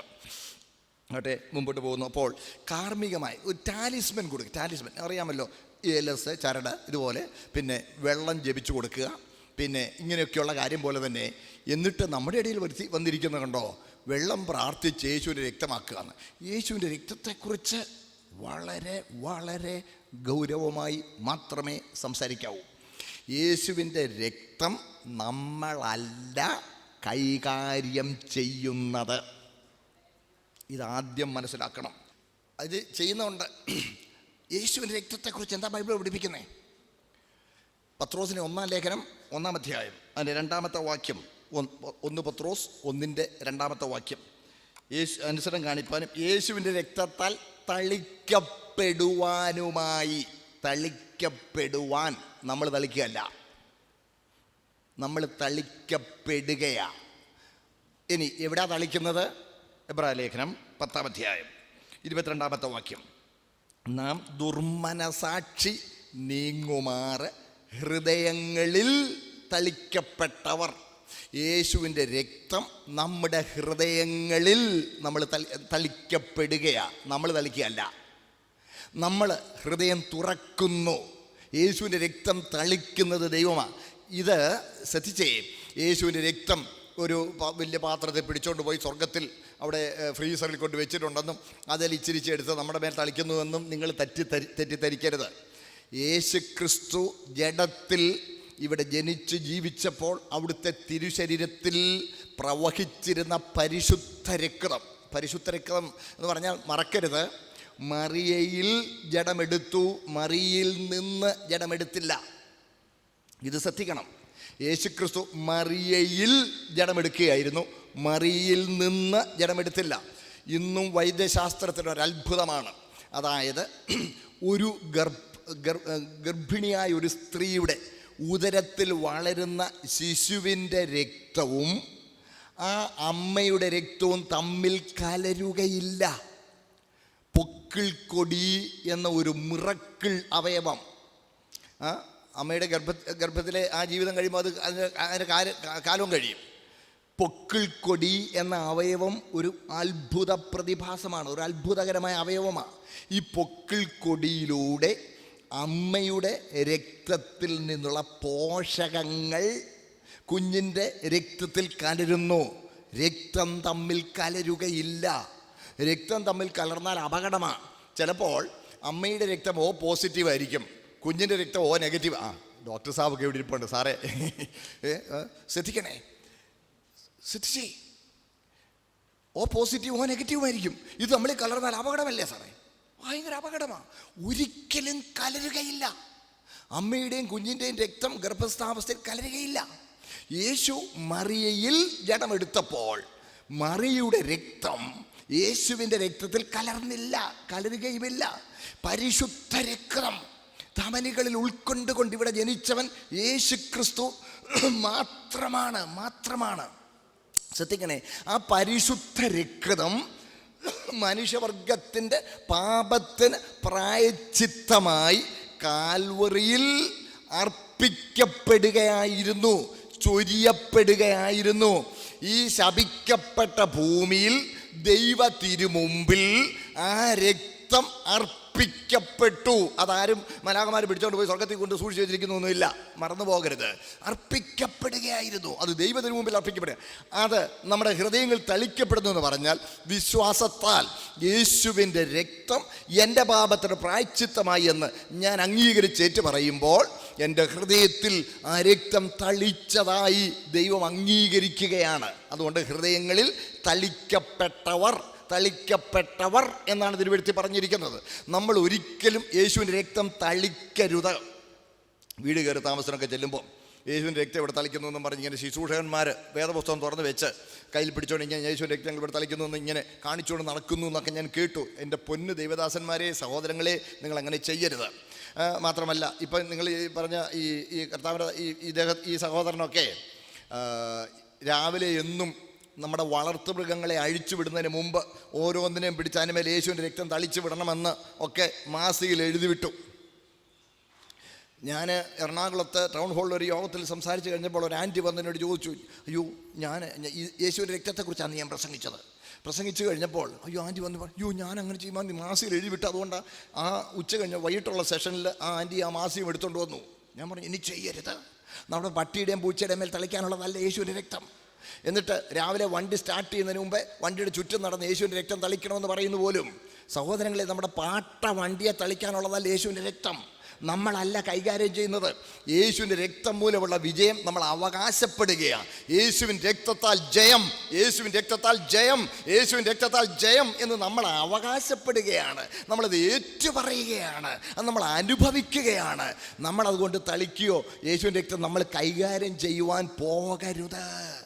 നോക്കണേ, ഇത് പ്രാകൃത മതത്തിൻ്റെ സമാന്തര മതത്തിൽ നിന്ന് ഇങ്ങോട്ട് കയറുന്ന ഓരോ കർമ്മങ്ങളാണ്. ഈ സമാന്തര മതം വളരെ സജീവമാണ്, വളരെ ഫലകരവുമാണ്. അതുകൊണ്ടാണ് ശ്രദ്ധിച്ചേ പറയാം, ഈ സമാന്തര മതത്തിൻ്റെ ഏറ്റവും ശക്തവും പ്രബലവുമായ ഏറ്റവും സ്വാധീനം ചെലുത്തിയ ഒരു രൂപമാണ് ഇന്ത്യയിൽ നിലനിന്നിരുന്നത്. അതുകൊണ്ടാണ് നോക്കണേ, ഇന്ത്യയിൽ 1-ാം നൂറ്റാണ്ടിൽ തന്നെ സുവിശേഷം എത്തിയിട്ടും എന്തുകൊണ്ട് ഇന്ത്യയിൽ സുവിശേഷം മറ്റ് പല രാജ്യങ്ങളിൽ സ്വാധീനം ചെലുത്തിയതുപോലെ സ്വാധീനം ചെലുത്തിയില്ല? എന്തുകൊണ്ടെന്ന് ചോദിച്ചാൽ, ഇവിടെ വളരെ ശക്തമായ ഒരു മത സംവിധാനമുണ്ടായിരുന്നു. അവർക്ക് ഒരു റിലീജിയസ് ഫിലോസഫി ഇവിടെ ഇന്ത്യയിൽ ഉണ്ടായിരുന്നു. അദ്വൈതം തുടങ്ങിയ ആശയങ്ങൾ, ബുദ്ധമതം, ജൈനമതം തുടങ്ങിയ ആശയങ്ങൾ, ഇതൊക്കെ ഇവിടെ ശക്തമായി പ്രചരിച്ചതുകൊണ്ടാണ്. നിങ്ങളുടെ കൂടെ തന്നെ ഉണ്ടോ സഹോദരങ്ങളെ? സ്തോത്രം. ഇവിടൊക്കെ ഇത് പരിശോധിച്ചാൽ നോക്കണേ, നമ്മളെ ദൈവമാക്കുന്ന പരിപാടിയാണ്. നമ്മളെ ദൈവമാക്കുക, അതല്ലേ വിൽജി സാർ ഇവിടെ പറഞ്ഞില്ലേ, നമുക്ക് ഓരോരുത്തർക്കും ദൈവമാകാമെന്ന്. എൻ്റെ പൊന്നു സഹോദരങ്ങളെ, നമ്മൾ ബലഹീനരാണ്. ഇങ്ങനെ ആളുകൾ പറയുന്നു പോലും, ശക്തനായ ഒരു ശുശ്രൂഷകൻ്റെ മുമ്പിൽ ആളുകൾ താഴെ വീഴുമെന്ന്. ശുശ്രൂഷകർ ഒരിക്കലും ശക്തരല്ല. ശുശ്രൂഷകരാണ്, അവർ ബലഹീനരാണ്. ഏതെങ്കിലും ഒരു ശുശ്രൂഷകൻ താൻ ആരെങ്കിലും ആണെന്ന് ഭാവിച്ചാൽ അത് അപകടകരമാണ്. ഇന്നലെ വീട്ടിൽ ഒരു ദൈവദാസൻ വന്നു. അദ്ദേഹം ഒരു ഹെഡ് മാസ്റ്ററാണ്, ഒരു ഹെഡ് മാസ്റ്റർ. അദ്ദേഹം വന്നിട്ട്, ഞാനൊരു യോഗത്തിൽ സംബന്ധിച്ചു, അവിടെ പറഞ്ഞത് കേട്ടപ്പോൾ എനിക്കൊരു വിശീകരണം വേണം, അതിന് വന്നാണെന്ന് പറഞ്ഞു. ഞാൻ എന്താണെന്ന് ചോദിച്ചപ്പോൾ അദ്ദേഹം പറഞ്ഞത്, അവിടെ ആ യോഗത്തിൽ ശുശ്രൂഷകൻ പറഞ്ഞു, എന്നിൽ നിന്ന് ശക്തി വ്യാപരിക്കുന്നു, എന്നിൽ നിന്ന് ശക്തി വ്യാപരിക്കുന്നു, എന്നിൽ നിന്ന് ശക്തി വ്യാപരിക്കുന്നു, പിടിച്ചോ, എന്നിൽ നിന്ന് ശക്തി വ്യാപരിക്കുന്നു, പിടിച്ചോ. എന്നിൽ നിന്ന് ശക്തി വ്യാപരിക്കുന്നെന്ന് അദ്ദേഹം ഇച്ചിരി നല്ല ബോധമുള്ള മറ്റൊരു സഭാവിഭാഗത്തിൽപ്പെട്ട പെന്തക്കോസ്തുകാരനല്ല, പക്ഷേ ദൈവത്തെ സ്നേഹിക്കുന്ന ഒരു സഹോദരൻ, ഒരു ദൈവദാസനാണ്. ഞാൻ ആഴ്ചതോറും വീട്ടിലെടുക്കുന്ന ബൈബിൾ ക്ലാസ്സിൽ സ്ഥിരമായി സംബന്ധിക്കുന്ന ഒരു ദൈവദാസൻ. അദ്ദേഹം എനിക്കത് കേട്ടപ്പോൾ, യേശുവിൽ നിന്നല്ലേ ശക്തിയുള്ളൂ, ശുശ്രൂഷകനിൽ നിന്നൊരു ശക്തി ഇറങ്ങുമോ? അതുകൊണ്ട് നോക്കണം, ശുശ്രൂഷകനിൽ നിന്ന് ശക്തി ഇറങ്ങുന്നെന്നോ ഒരിക്കലും നിങ്ങൾ അങ്ങനെ ചിന്തിക്കരുത്. എല്ലാവരും എൻ്റെ കൂടെ ഉണ്ടോ? സ്തോത്രം. ഈ കൾട്ടുകളും ഇന്നത്തെ ഈ സമാന്തര മതത്തിൻ്റെ നമ്മുടെ സഭയിലേക്ക് നുഴഞ്ഞു കയറിയിരിക്കുന്നതും ഒരു വ്യക്തിയെ കേന്ദ്രീകരിച്ച്, ആ വ്യക്തി ഏതോ ദിവ്യനാണെന്ന് വരുത്തിക്കൂട്ടി, ആ വ്യക്തിയുടെ ചില അദ്ദേഹത്തിൻ്റെ വാചക കസർത്തും സംഘാടക ശേഷിയും വശീകരണ ചാതുരിയും അദ്ദേഹത്തിൻ്റെ ദ്രവ്യാഗ്രഹത്തിൽ ഊന്നിയ അദ്ദേഹത്തിൻ്റെ നയങ്ങളും കപടങ്ങളും വഞ്ചനയും ചതിവും കൊണ്ട് ആ വ്യക്തി ഒരു ദിവ്യൻ എന്ന ഭാവത്തിൽ ഉയർന്നു നിന്നിട്ട് ആളുകളെ പാട്ടിലാക്കി, അധീനതയിലാക്കി, കലാരൂപങ്ങൾ അവതരിപ്പിച്ച് പാവം ജനങ്ങളെ വഞ്ചിക്കുന്ന ആ പ്രവണത എന്നും ഒരു വ്യക്തിയായിരിക്കും അതിൽ കേമൻ. ഒരു വ്യക്തിയെ ചുറ്റിപ്പറ്റിയായി പരിപാടി നടക്കുന്നത്. ആ വ്യക്തി പ്രധാനിയാണെന്നും ദൈവത്തിൻ്റെ അവതാരമാണെന്നും ദൈവത്തിൻ്റെ പ്രതിപുരുഷനാണെന്നും ഈ പാവം ജനങ്ങൾ തെറ്റിദ്ധരിച്ച്, മനസ്സിലാകുന്നുണ്ടോ? തെറ്റിദ്ധരിച്ച് അവരെ അനുഗമിക്കുകയും ഇഷ്ടം പോലെ വാരിക്കോരി കൊടുത്ത്, പിന്നെ കാശ് കൈ വന്നു കഴിയുമ്പോൾ പിന്നെ അവർക്ക് ഇച്ചിരി കൂടി കേമന്മാരാകാമല്ലോ. ഈ പാവങ്ങളെ പിന്നെയും വഞ്ചിക്കുന്ന ദുഷിച്ച പരിപാടി പെന്തക്കോസ്തിൻ്റെ പേരിൽ ഇവിടെ ഇറങ്ങുന്നത് കണ്ടിട്ട് മനസ്സിൽ ദുഃഖമുണ്ട്. പാവം ജനങ്ങൾ വഞ്ചിക്കപ്പെടുന്നു. മറക്കരുത്. കാർമ്മികന്മാർ ഒരു കാർമ്മികന്റെ ഭാവത്തിൽ ഇവിടെ വെളിപ്പെടുന്നു. ഇതാണ് സമാന്തര മതത്തിൻ്റെ മറ്റൊരു പ്രത്യേകത. ഒരു കാർമ്മികൻ അവിടെ ഉണ്ട്. ഇങ്ങനെ ടാലിസ്മാൻ ഉണ്ട്, വെള്ളം കൊടുക്കുന്നു, ഇങ്ങനെയൊക്കെയുള്ള ഒരു പരിപാടി മാത്രമല്ല. എൻ്റെ പൊന്നു സഹോദരങ്ങളെ, യേശുവിൻ്റെ രക്തം ഗൗരവത്തോടുകൂടെ മാത്രമേ പരാമർശിക്കാൻ പാടുള്ളൂ. നിങ്ങൾ ഒരുവൻ്റെ പിന്നാലെ പോകരുത്. ദൈവത്തിനും ജനത്തിനും ഇടയിൽ ഒരു മധ്യസ്ഥനേ ഉള്ളൂ. അതെൻ്റെ വാഴ്ത്തപ്പെട്ട കർത്താവാണ്. സ്തോത്രം. ജനത്തിനും ദൈവത്തിനും ഇടയിൽ കയറി നിൽക്കുന്ന മറ്റ് വഞ്ചകന്മാർ, ജനം നേരിട്ട് ദൈവത്തോട് ബന്ധപ്പെടാൻ അനുവദിക്കാതെ ജനത്തിനും ദൈവത്തിനും ഇടയിൽ കയറി നിന്ന്, ശ്രദ്ധിക്കണേ, ഒരു മധ്യസ്ഥൻ്റെ റോള് അഭിനയിക്കുന്ന വഞ്ചകന്മാരുടെ കാലം ഗോഡ്മെൻ, ദൈവപുരുഷന്മാരെന്ന് പറഞ്ഞ് ഒത്തിരി പേര് ഇവിടെ ഇറങ്ങി. അവർ ദിവ്യന്മാരാണെന്ന് വരുത്തി കൂട്ടുന്നു. ഇത് അപകടമാണ്. ഈ അപകടമാണ്. ഇത് സമാന്തര മതത്തിൻ്റെ ഇങ്ങോട്ടുള്ള നുഴഞ്ഞുകയറ്റമാണ്. മറന്നു പോകരുത്. ദൈവം ഒരുവനെ അഭിഷേകം ചെയ്ത് ശുശ്രൂഷയ്ക്ക് നിയമിച്ചാൽ അത്ര കണ്ടവൻ താഴ്മയുള്ളവനാകും, അത്ര കണ്ടവൻ വിനയമുള്ളവനാകും. അവൻ ശക്തനായി എന്ന് ഒരിക്കലും ചിന്തിക്കുകയില്ല. കൃപാവരമാണ്, മറന്നു പോകരുത്. സഹോദരങ്ങളെ, ഈ സമാന്തര മതത്തിൻ്റെ കാര്യം അല്പം കൂടെ ഞാൻ നിങ്ങൾക്ക് പറഞ്ഞുതരാം. ഈ സമാന്തര മതം, ഈ ഹിന്ദുയിസം തന്നെ നമുക്ക് എടുക്കാം, നമുക്ക് പരിചയമുള്ളത് കൊണ്ട് അതിനകത്ത് തന്നെ നിൽക്കുന്നത്. ഈ ജാതകം എഴുതുക എന്നൊരു പരിപാടി നിങ്ങൾ കേട്ടിട്ടുണ്ടല്ലോ. ജാതകം എഴുതുക, സംഭവങ്ങളൊക്കെ ഇഷ്ടം പോലെ പറയാൻ മനസ്സിൽ വരുന്നെങ്കിലും നേരം കുറവാണ്. ശ്രദ്ധിച്ചേ, ഈ ജാതകം എഴുതുമ്പോൾ പലതും നടക്കാറുണ്ട്, ഇല്ലേ? ജാതകം എഴുതുമ്പോൾ പലതും നടക്കാറുണ്ട്. വടക്കൻ കേരളത്തിലുള്ള പ്രമുഖമായ ഒരു ബിസിനസ് കുടുംബത്തിൽ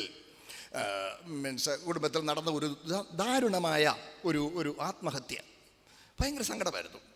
ഞാൻ അതിന് ശേഷം, കുറച്ച് നാളിന് ശേഷം ആ സ്ഥലത്ത് യോഗങ്ങൾക്ക് ചെന്നപ്പോൾ അവരുമായി പരിചയപ്പെടാനും അവരോട് ആത്മീയ കാര്യങ്ങളെക്കുറിച്ച് സംസാരിക്കാനും അവസരമുണ്ടായി. സംസാരിച്ചപ്പോൾ ഒരു മകൻ നിസാര കാര്യത്തിന്, കൊച്ചു കാര്യത്തിന് ഒരു നിരാശ തോന്നിയിട്ട് അവന് വിഷം കുടിച്ചു. ഏതായാലും അവനെ ഹോസ്പിറ്റലിൽ എത്തിച്ചു. ഏതായാലും ദൈവം അവനെ ആ ആദ്യത്തെ അപകടത്തിൽ നിന്ന് രക്ഷിച്ചു. അവൻ ദൈവത്തോടുള്ള ഒരു വ്യക്തിബന്ധത്തിലോട്ടൊക്കെ വരികയും മുമ്പോട്ട് വരികയും ഒക്കെ ചെയ്തു. കുറേ മുമ്പോട്ട് വന്നു. അതിനുശേഷം പിന്നെയും തിരിച്ചു വന്ന് ഒരു 2 ആഴ്ച കഴിഞ്ഞപ്പോൾ അവനൊരു ഇച്ചിരി ഒരു ശാരീരിക അസ്വസ്ഥത തോന്നുകയും അധികം കഴിയാതെ അവൻ മരിക്കുകയും ചെയ്തു. ഇവൻ മരിച്ചു കഴിഞ്ഞാൽ അവർക്ക് അങ്ങ് സഹിക്കാൻ മേല. ആ വേദനയുടെ സമയത്ത് ഇവൻ ജനിച്ചപ്പോൾ അവരുടെ ജാതകം എഴുതിയിരുന്നു. ആ ജാതകം എഴുതിയത് നോക്കി.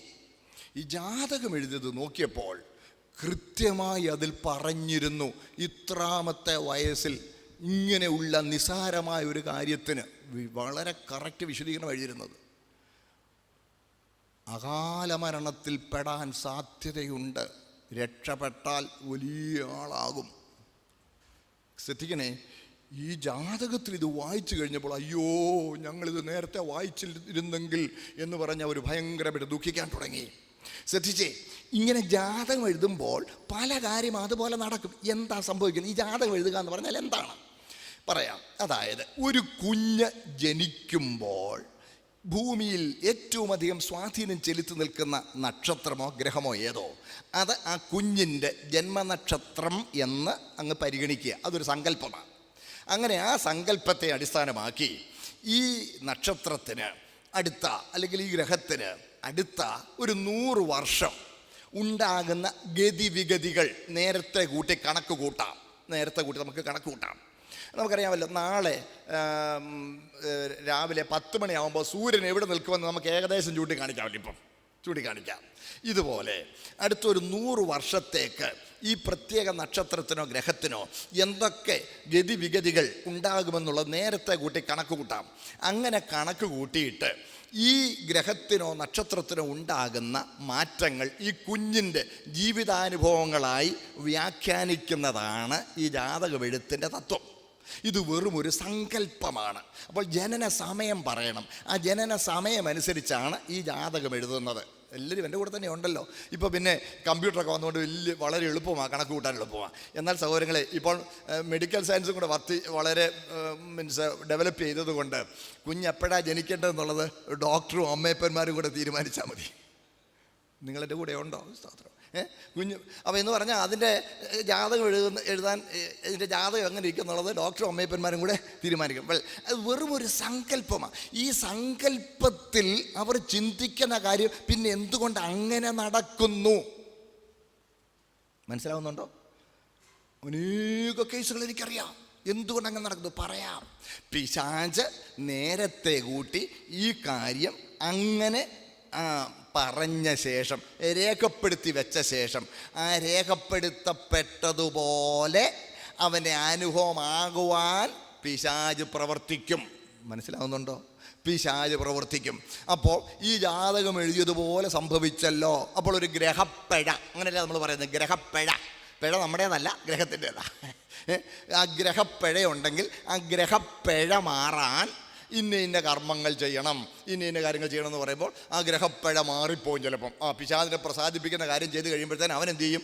അതിനകത്തുനിന്ന് ഈ വ്യക്തി അങ്ങ് ഒഴിവാക്കും. കണ്ടോ, മറ്റേ ആൾ ചെയ്തില്ല, അവനത് സംഭവിച്ചു. ഇത് ഞങ്ങൾ ഈ കർമ്മം ചെയ്തുകൊണ്ട് ഇത് ഒഴിഞ്ഞുപോയി ഇങ്ങനെ വരുത്തിക്കൂട്ടി ആളുകളിലൊരു വിശ്വാസം ഉളവാക്കി ഇവൻ്റെ ഈ മത സംവിധാനം കൂടുതൽ കൂടുതൽ പ്രബലപ്പെടത്തക്കതുപോലെ പിശാച് ശക്തമായി ഇവിടെ പ്രവർത്തിക്കുന്നു. ഇതാണ് ഈ സമാന്തര മത സംവിധാനം എന്ന് പറയുന്നത്. എല്ലാവരും എൻ്റെ കൂടെ തന്നെ ഉണ്ടല്ലോ. സ്തോത്രം. നമ്മുടെ ഇടയിൽ പോലും ആളുകൾ മീൻസ് ഇയ്യോബിൻ്റെ പുസ്തകത്തിൽ പറഞ്ഞിരിക്കുന്ന ചില വാക്യങ്ങളൊക്കെ എടുത്ത് ഉദ്ധരിച്ച ശേഷം അവർ ചില ആളുകൾ പറയുന്നത് ഞാൻ കേട്ടിട്ടുണ്ട്. ഇയ്യോബിൻ്റെ പുസ്തകത്തിലുണ്ടല്ലോ, അതിൻ്റെ 38-ാമത്തെ അധ്യായത്തിൽ ഒന്ന് വായിച്ചേക്കാമോ? ഇയ്യോബിൻ്റെ പുസ്തകം അതിൻ്റെ 38-ാമത്തെ അധ്യായത്തിൽ 31 മുതൽ 35 വരെയുള്ള വാക്യങ്ങൾ എടുത്തേ, വേഗം ഒന്നെടുത്തേ. ഇയ്യോബ് 38-ന്റെ 31 മുതൽ 35 വരെ വായിച്ചോളൂ. കാർത്തികയുടെ ചങ്ങല നിനക്ക് ബന്ധിക്കാമോ? മകയിരത്തിന്റെ ബന്ധനങ്ങൾ അഴിക്കാമോ? നിനക്ക് രാശിചക്രത്തെ അതിന്റെ കാലത്ത് പുറപ്പെടുവിക്കാമോ? സപ്തർഷികളെയും മക്കളെയും നിനക്ക് നടത്താമോ? ആകാശത്തിലെ നിയമങ്ങളെ നീ അറിയുന്നുവോ? അതിന് ഭൂമിമേലുള്ള സ്വാധീനത നിർണയിക്കാമോ? ജലപ്രവാഹം മതിയല്ലോ. ശ്രദ്ധിച്ചേ, ഈ വാക്യങ്ങൾ എടുത്ത് വായിച്ചു. കാർത്തികയുടെയും മകയിരത്തിൻ്റെയും ചങ്ങലയുണ്ട്. ഇത് ജ്യോതിർഗോളങ്ങൾ മനുഷ്യൻ്റെ മേൽ സ്വാധീനം ചെലുത്തുന്നുണ്ട്. അതുകൊണ്ട് രാഹു ഇങ്ങനെയൊക്കെയുള്ള കാര്യങ്ങളെല്ലാം ഇവിടെ കൊണ്ട് ക്രിസ്ത്യാനികൾ പെന്തക്കോസ്തുകാർ പോലും ശ്രദ്ധിക്കുന്നുണ്ടോ? ഇങ്ങനെ ഉണ്ടെന്ന് വിശ്വസിക്കുകയും അതിനുവേണ്ടി പ്രത്യേകം പ്രാർത്ഥിക്കുകയൊക്കെ ചെയ്യും. ഞാനൊരു കല്യാണത്തിന് പ്രാർത്ഥിച്ചിറങ്ങാൻ നേരത്ത് ഞാനും ആ കൂട്ടത്തിൽ പ്രാർത്ഥിക്കാൻ ചെന്ന കൂട്ടത്തിൽ ഞാനും ഉണ്ടായിരുന്നു. അയ്യോ, ആ പാസ്റ്റർ കുറേ നേരം നമുക്ക് അല്പം നേരം ആരാധിച്ച് ആത്മാവിൻ്റെ നിറവിൽ ദുഷ്ടശക്തികളെ ശാസിക്കാം എന്ന് പറഞ്ഞിട്ട് ഈ വാക്യം ഉദ്ധരിച്ചു. കാർത്തികയുടെ മകയിരത്തിന് ചങ്ങലയെ ബന്ധിക്കുന്നു, സപ്തർഷികളെ ഞങ്ങൾ ഭത്സിക്കുന്നു എന്നെല്ലാം പറഞ്ഞു. ഭയങ്കര ഒരു പ്രാർത്ഥന. എൻ്റെ പൊന്ന് സഹോദരങ്ങളെ, എന്തുവാ ഈ പറയുന്നതിൻ്റെ അർത്ഥം? സർവശക്തനായ ദൈവം ഇയ്യോബിന് പ്രത്യക്ഷനായി അവനോട് ഇയ്യോബേ, നീ ഈ പ്രപഞ്ചത്തിൻ്റെ നടത്തിപ്പിനെ കുറിച്ചൊക്കെ നീ എന്നതാ വിചാരിച്ചേക്കുന്നത്? ദൈവം ആരാണെന്നാ നിൻ്റെ വിചാരം? ഈ കാർത്തികയുണ്ട്, മകയിരമുണ്ട്, സപ്തർഷികളുണ്ട് എന്ന് പറഞ്ഞാൽ ഇതൊക്കെ ജ്യോതിർഗോളങ്ങളാണ്. ഇതിനെയൊക്കെ അതാതിൻ്റെ സമയത്ത് പുറപ്പെടുവിക്കാൻ നിന്നെ കൊണ്ട് ഒക്കുമോ? ഇതൊക്കെ ചങ്ങല പോലെ പരസ്പരം ആകർഷണ വലയത്തിൽപ്പെട്ട് ഒരേ വേഗതയിൽ ഈ പ്രപഞ്ചത്തിൽ ഇങ്ങനെ പ്രവർത്തിക്കുകയല്ലേ.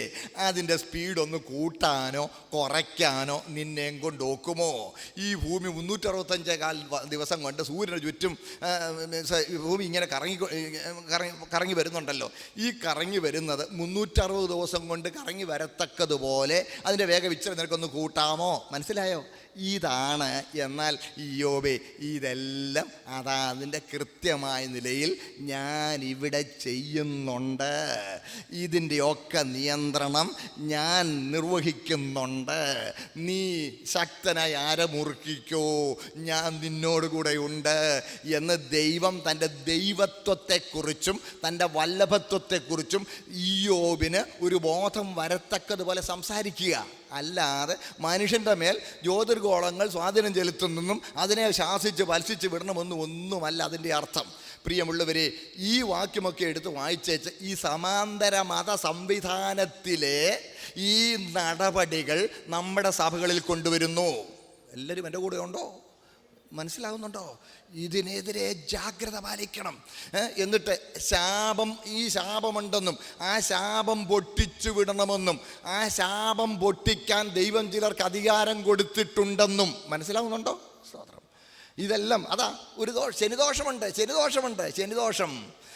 ശനിദോഷം പൊട്ടിക്കാൻ അവിടെയാണെങ്കിൽ അതിന് യാഗം കഴിക്കണം, അതിന് നേർച്ചയിടണം, അതിനെന്തെങ്കിലും പ്രായശ്ചിത്തം കഴിക്കണം. ഇവിടെയാണ് ഉപദേശിക്ക് കാശ് കൊടുത്താൽ അങ്ങേര് ഭത്സിച്ചോളും. നിങ്ങൾ എൻ്റെ കൂടെ ഉണ്ടോ? എന്താ ഈ ശാപം? ശ്രദ്ധിച്ചേ, പാപം ഒരു വസ്തുവാണെങ്കിൽ ശാപം അതിൻ്റെ നിഴലാണ്. പാപം ഒരു വസ്തുവാണെങ്കിൽ ശാപം അതിൻ്റെ നിഴലാണ്. ശ്രദ്ധിച്ചേ, വസ്തു മാറിയാൽ നിഴൽ നീക്കപ്പെടും. വസ്തു മാറാതെ നിഴൽ നീക്കപ്പെടുകയില്ല. ഒരുത്തൻ ക്രിസ്തുവിലായാൽ അവൻ പുതിയ സൃഷ്ടിയാകുന്നു. പഴയത് കഴിഞ്ഞുപോയി. അത് കഴിഞ്ഞു പോയതിനാൽ പിന്നെ ആ പഴയ കുടുംബത്തിൻ്റെ യാതൊരു ശാപവും നിന്റെ മേൽ ഉണ്ടാവുകയില്ല. ഹല്ലേലൂയ, സ്തോത്രം. അത് പൊട്ടിച്ചു വിടാൻ ദൈവം ആരെയും പ്രത്യേകം അഭിഷേകം ചെയ്തിട്ടില്ല. എല്ലാവരും എൻ്റെ കൂടെ തന്നെ ഉണ്ടല്ലോ സഹോദരങ്ങളെ, സ്തോത്രം. പ്രിയമുള്ളവരെ, എന്തൊരു ധാർഷ്ട്യമായി പറയുന്നത്. രക്ഷിക്കപ്പെട്ടെന്നും കണ്ടൊന്നും നീ പിന്നെ ചിലപ്പോഴൊക്കെ നീ തെറ്റ് ചെയ്തിട്ടില്ലേ, തെറ്റാ ചിന്തൻ്റെ മനസ്സ് വന്നിട്ടില്ലേ, അതുകൊണ്ട് ആ ശാപം പിന്നെ തിരിച്ച് കയറിയിട്ടുണ്ട്. രക്ഷിക്കപ്പെട്ടവനൊന്നും ആ ശാപമെല്ലാം ഒന്നും പോകത്തൊന്നുമില്ല. പിന്നെ എനിക്ക് പ്രത്യേക വരമുണ്ട്, ഇതല്ലേ പ്രസിദ്ധപ്പെടുത്തുന്നത്. അപ്പോൾ ആ വ്യക്തി എന്താ പറയുന്നത്? യേശുവിൻ്റെ പ്രായശ്ചിത്ത ബലിയാൽ പരിഹരിക്കപ്പെടാത്തത് തൻ്റെ പ്രാർത്ഥന കൊണ്ട് പരിഹരിക്കപ്പെടും എന്ന് പറയുന്ന തികഞ്ഞ വേദവിപരീതമല്ലേ? മനസ്സിലാവുന്നുണ്ടോ? അതിൻ്റെ പുറകെ പോകരുത്. ഈ ചത്ത് കഴിഞ്ഞാൽ പിന്നെ കേസ് വല്ലതും ഉണ്ടോ? നമ്മുടെ വീരപ്പനെ, പഴയ ചന്ദനക്കൊള്ളക്കാരൻ വീരപ്പൻ്റെ പേരിൽ 250 കേസുണ്ടെന്നാണ് ഒരിക്കലും വായിച്ചത്. പിന്നെയും ചെയ്തു. ഇവന് എതിരെയുള്ള സകല തൊണ്ടിയും എല്ലാം കറക്റ്റ് രേഖയാക്കി എല്ലാം തെളിവ് സഹിതം കൊണ്ട് വെച്ച് ആളിനെ കിട്ടിയാൽ മതി, പെട്ടെന്ന് പരിപാടി കഴിയും, വിധി പറയണം, അതുപോലെ റെഡിയാക്കിയിരിക്കുക. അങ്ങനെ ഇരിക്കുമ്പോൾ പോലീസ് മാളിൽ ഏറ്റുമുട്ടൽ വീരപ്പൻ ചത്തുപോയി. വീരപ്പൻ കൊല്ലപ്പെട്ട് കഴിഞ്ഞാൽ പിന്നെ ഈ കേസ് കെട്ടിന് കടലാസിൻ്റെ വിലയെങ്കിലും ഉണ്ടോ? ഇല്ല. ഇതിന് കടലാസിൻ്റെ വില പോലുമില്ല. ഇതുപോലെ പഴയ ശപിക്കപ്പെട്ട കുടുംബത്തിൽ നിന്ന് നമ്മൾ യേശുവിൻ്റെ മരണത്തോട് ഏകീഭവിച്ചു. ഞാൻ ക്രിസ്തുവിനോട് ക്രൂശിക്കപ്പെട്ടു, ഞാൻ പഴയ പാപത്തിന് പഴയതിന് മരിച്ചു, ഞാൻ ക്രിസ്തുവിനോട് കുഴിച്ചിടപ്പെട്ടു, ക്രിസ്തുവിനോട് ഉയർത്തെഴുന്നേറ്റു, ക്രിസ്തുവിനൊരു പുതിയ സൃഷ്ടിയായിരിക്കുന്നു. ഹല്ലേലൂയ. ഇനി ഞാൻ ക്രിസ്തുവിനുള്ളവനാ. ആ അനുഭവം വന്ന ആളിന് പഴയ കുടുംബത്തിൻ്റെ ഒരു ശാപവും പിന്നെ അവൻ്റെ മേൽ വരികയില്ല. മറന്നു പോകരുത്. സമാന്തര മതം നമ്മുടെ ഇടയിലോട്ട് കയറുന്നത് കണ്ടോ? അതും പരിശുദ്ധാത്മാവിൻ്റെ പേരിൽ സമാന്തര മതം ഇങ്ങോട്ട് നുഴഞ്ഞു കയറുകയാ. പ്രിയമുള്ളവരെ, നമ്മളിതിനെ ജാഗ്രത പാലിക്കണം. നമ്മുടെ ഇടയിൽ ഇതുപോലെ ഒത്തിരി കർമ്മങ്ങൾ, ഈവൻ ഞാൻ ഇന്നലെ ഇതിനെക്കുറിച്ച് ചില കാര്യങ്ങൾ പ്രാർത്ഥിക്കുകയും ദൈവത്തിൽ നിന്ന് പരിശോധിക്കുകയും ചെയ്തപ്പോൾ ഈ മത്തായിയുടെ സുവിശേഷം 12-ാം അധ്യായം വായിച്ചാൽ അതിൻ്റെ 24 മുതൽ 29 വരെയുള്ള ഭാഗം വായിക്കുമ്പോൾ അവിടെ 2 തരം ബാധ ഒഴിപ്പിക്കലിനെ കുറിച്ച് കാണാൻ കഴിയും. ഈ സമാന്തര മതത്തിൻ്റെ ഒരു രീതി നിങ്ങളോട് പറയുക. 2 തരം ഭൂതബാധ ഒഴിപ്പിക്കലുണ്ട്. അത് എടുത്തെങ്കിലും ഒന്ന് വായിച്ചാൽ കുഴപ്പമില്ല. മത്തായി 12-ന്റെ 24 മുതൽ 29 വരെ 6 വാക്യം ഒന്ന് വായിച്ചേ. അത് കേട്ടിട്ട് പരീശന്മാർ, ഇവൻ ഭൂതങ്ങളുടെ തലവനായ ബേൽസെബൂലിനെ കൊണ്ട് അല്ലാതെ ഭൂതങ്ങളെ പുറത്താക്കുന്നില്ല എന്ന് പറഞ്ഞു. അവൻ അവരുടെ നിരൂപണം അറിഞ്ഞു അവരോട് പറഞ്ഞത്, ഒരു രാജ്യം തന്നിൽ തന്നെ ഛിദ്രിച്ചു എങ്കിൽ ശൂന്യമാകും, ഒരു പട്ടണമോ ഗൃഹമോ തന്നിൽ തന്നെ ഛിദ്രിച്ചു എങ്കിൽ നിലനിൽക്കയില്ല. സാത്താനെ പുറത്താക്കുന്നുവെങ്കിൽ അവൻ തന്നിൽ തന്നെ ഛിദ്രിച്ചു പോയല്ലോ, പിന്നെ അവന്റെ രാജ്യം എങ്ങനെ നിലനിൽക്കും? ഞാൻ ബേൽസെബൂലിനെ കൊണ്ട് ഭൂതങ്ങളെ പുറത്താക്കുന്നുവെങ്കിൽ നിങ്ങളുടെ മക്കൾ ആരെ കൊണ്ട് പുറത്താക്കുന്നു? അതുകൊണ്ട് അവർ നിങ്ങൾക്ക് ന്യായാധിപന്മാരാകും. കേട്ടോ, 2 തരം ഭൂതം ഒഴിപ്പിക്കൽ, ബാധ ഒഴിപ്പിക്കൽ. 1, യേശു ഭൂതത്തെ പുറത്താക്കുന്നു. 2, പരീശന്മാരുടെ മക്കള് ഭൂതത്തെ പുറത്താക്കുന്നു. യേശു ഭൂതത്തെ പുറത്താക്കുന്നത് പരിശുദ്ധാത്മാവിനാൽ. മനസ്സിലാവുന്നുണ്ടോ? സ്തോത്രം. എന്നാൽ പരീശന്മാരുടെ മക്കള് അവിടെ മന്ത്രവാദികളായിട്ടൊക്കെ ഒത്തിരി പേര് നടപ്പുണ്ടായിരുന്നല്ലോ. സ്കേവ എന്ന പുരോഹിതന്റെ പിള്ളേരൊക്കെ മന്ത്രവാദികൾ നടപ്പുണ്ടായിരുന്നല്ലോ. ഓർക്കുന്നുണ്ടല്ലോ? പ്രവർത്തന പുസ്തകം തന്നെ കുറിച്ച് പറയുന്നുണ്ടല്ലോ. അങ്ങനെയുള്ളവർ പുറത്താക്കുന്ന ആരെ കൊണ്ടാ? ബെയിൽസെബൂലെ കൊണ്ട്.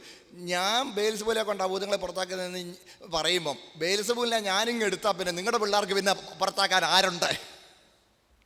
മനസ്സിലായോ? ശ്രദ്ധിച്ചേ. അപ്പോൾ എന്നിട്ട് മേളിൽ കർത്താവ് പറഞ്ഞു, രാജ്യം തന്നെ തന്നെ ഛിദ്രിച്ചു പോവും ഭൂതത്തെ കൊണ്ട് ഭൂതത്തെ പുറത്താക്കിയാൽ.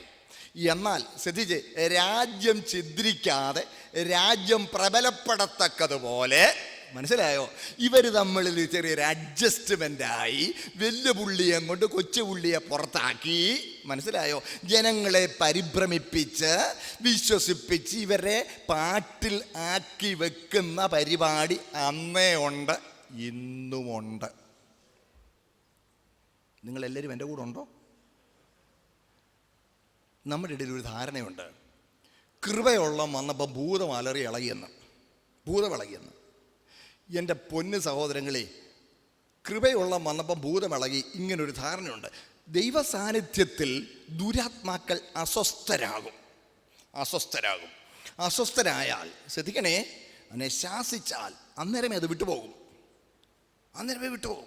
ഞങ്ങൾ അധികം സുവിശേഷം എത്തിയിട്ടില്ലാത്ത വടക്കൻ കേരളത്തിലൊരു സ്ഥലത്ത് ഞങ്ങളുടെ ചില സഹോദരങ്ങൾ ഞങ്ങൾ ഒരുമിച്ച് ആലോചിച്ച് നമ്മൾ ക്രമീകരണം ചെയ്തു. ഒരു സുവിശേഷവും ക്രമീകരിച്ചു.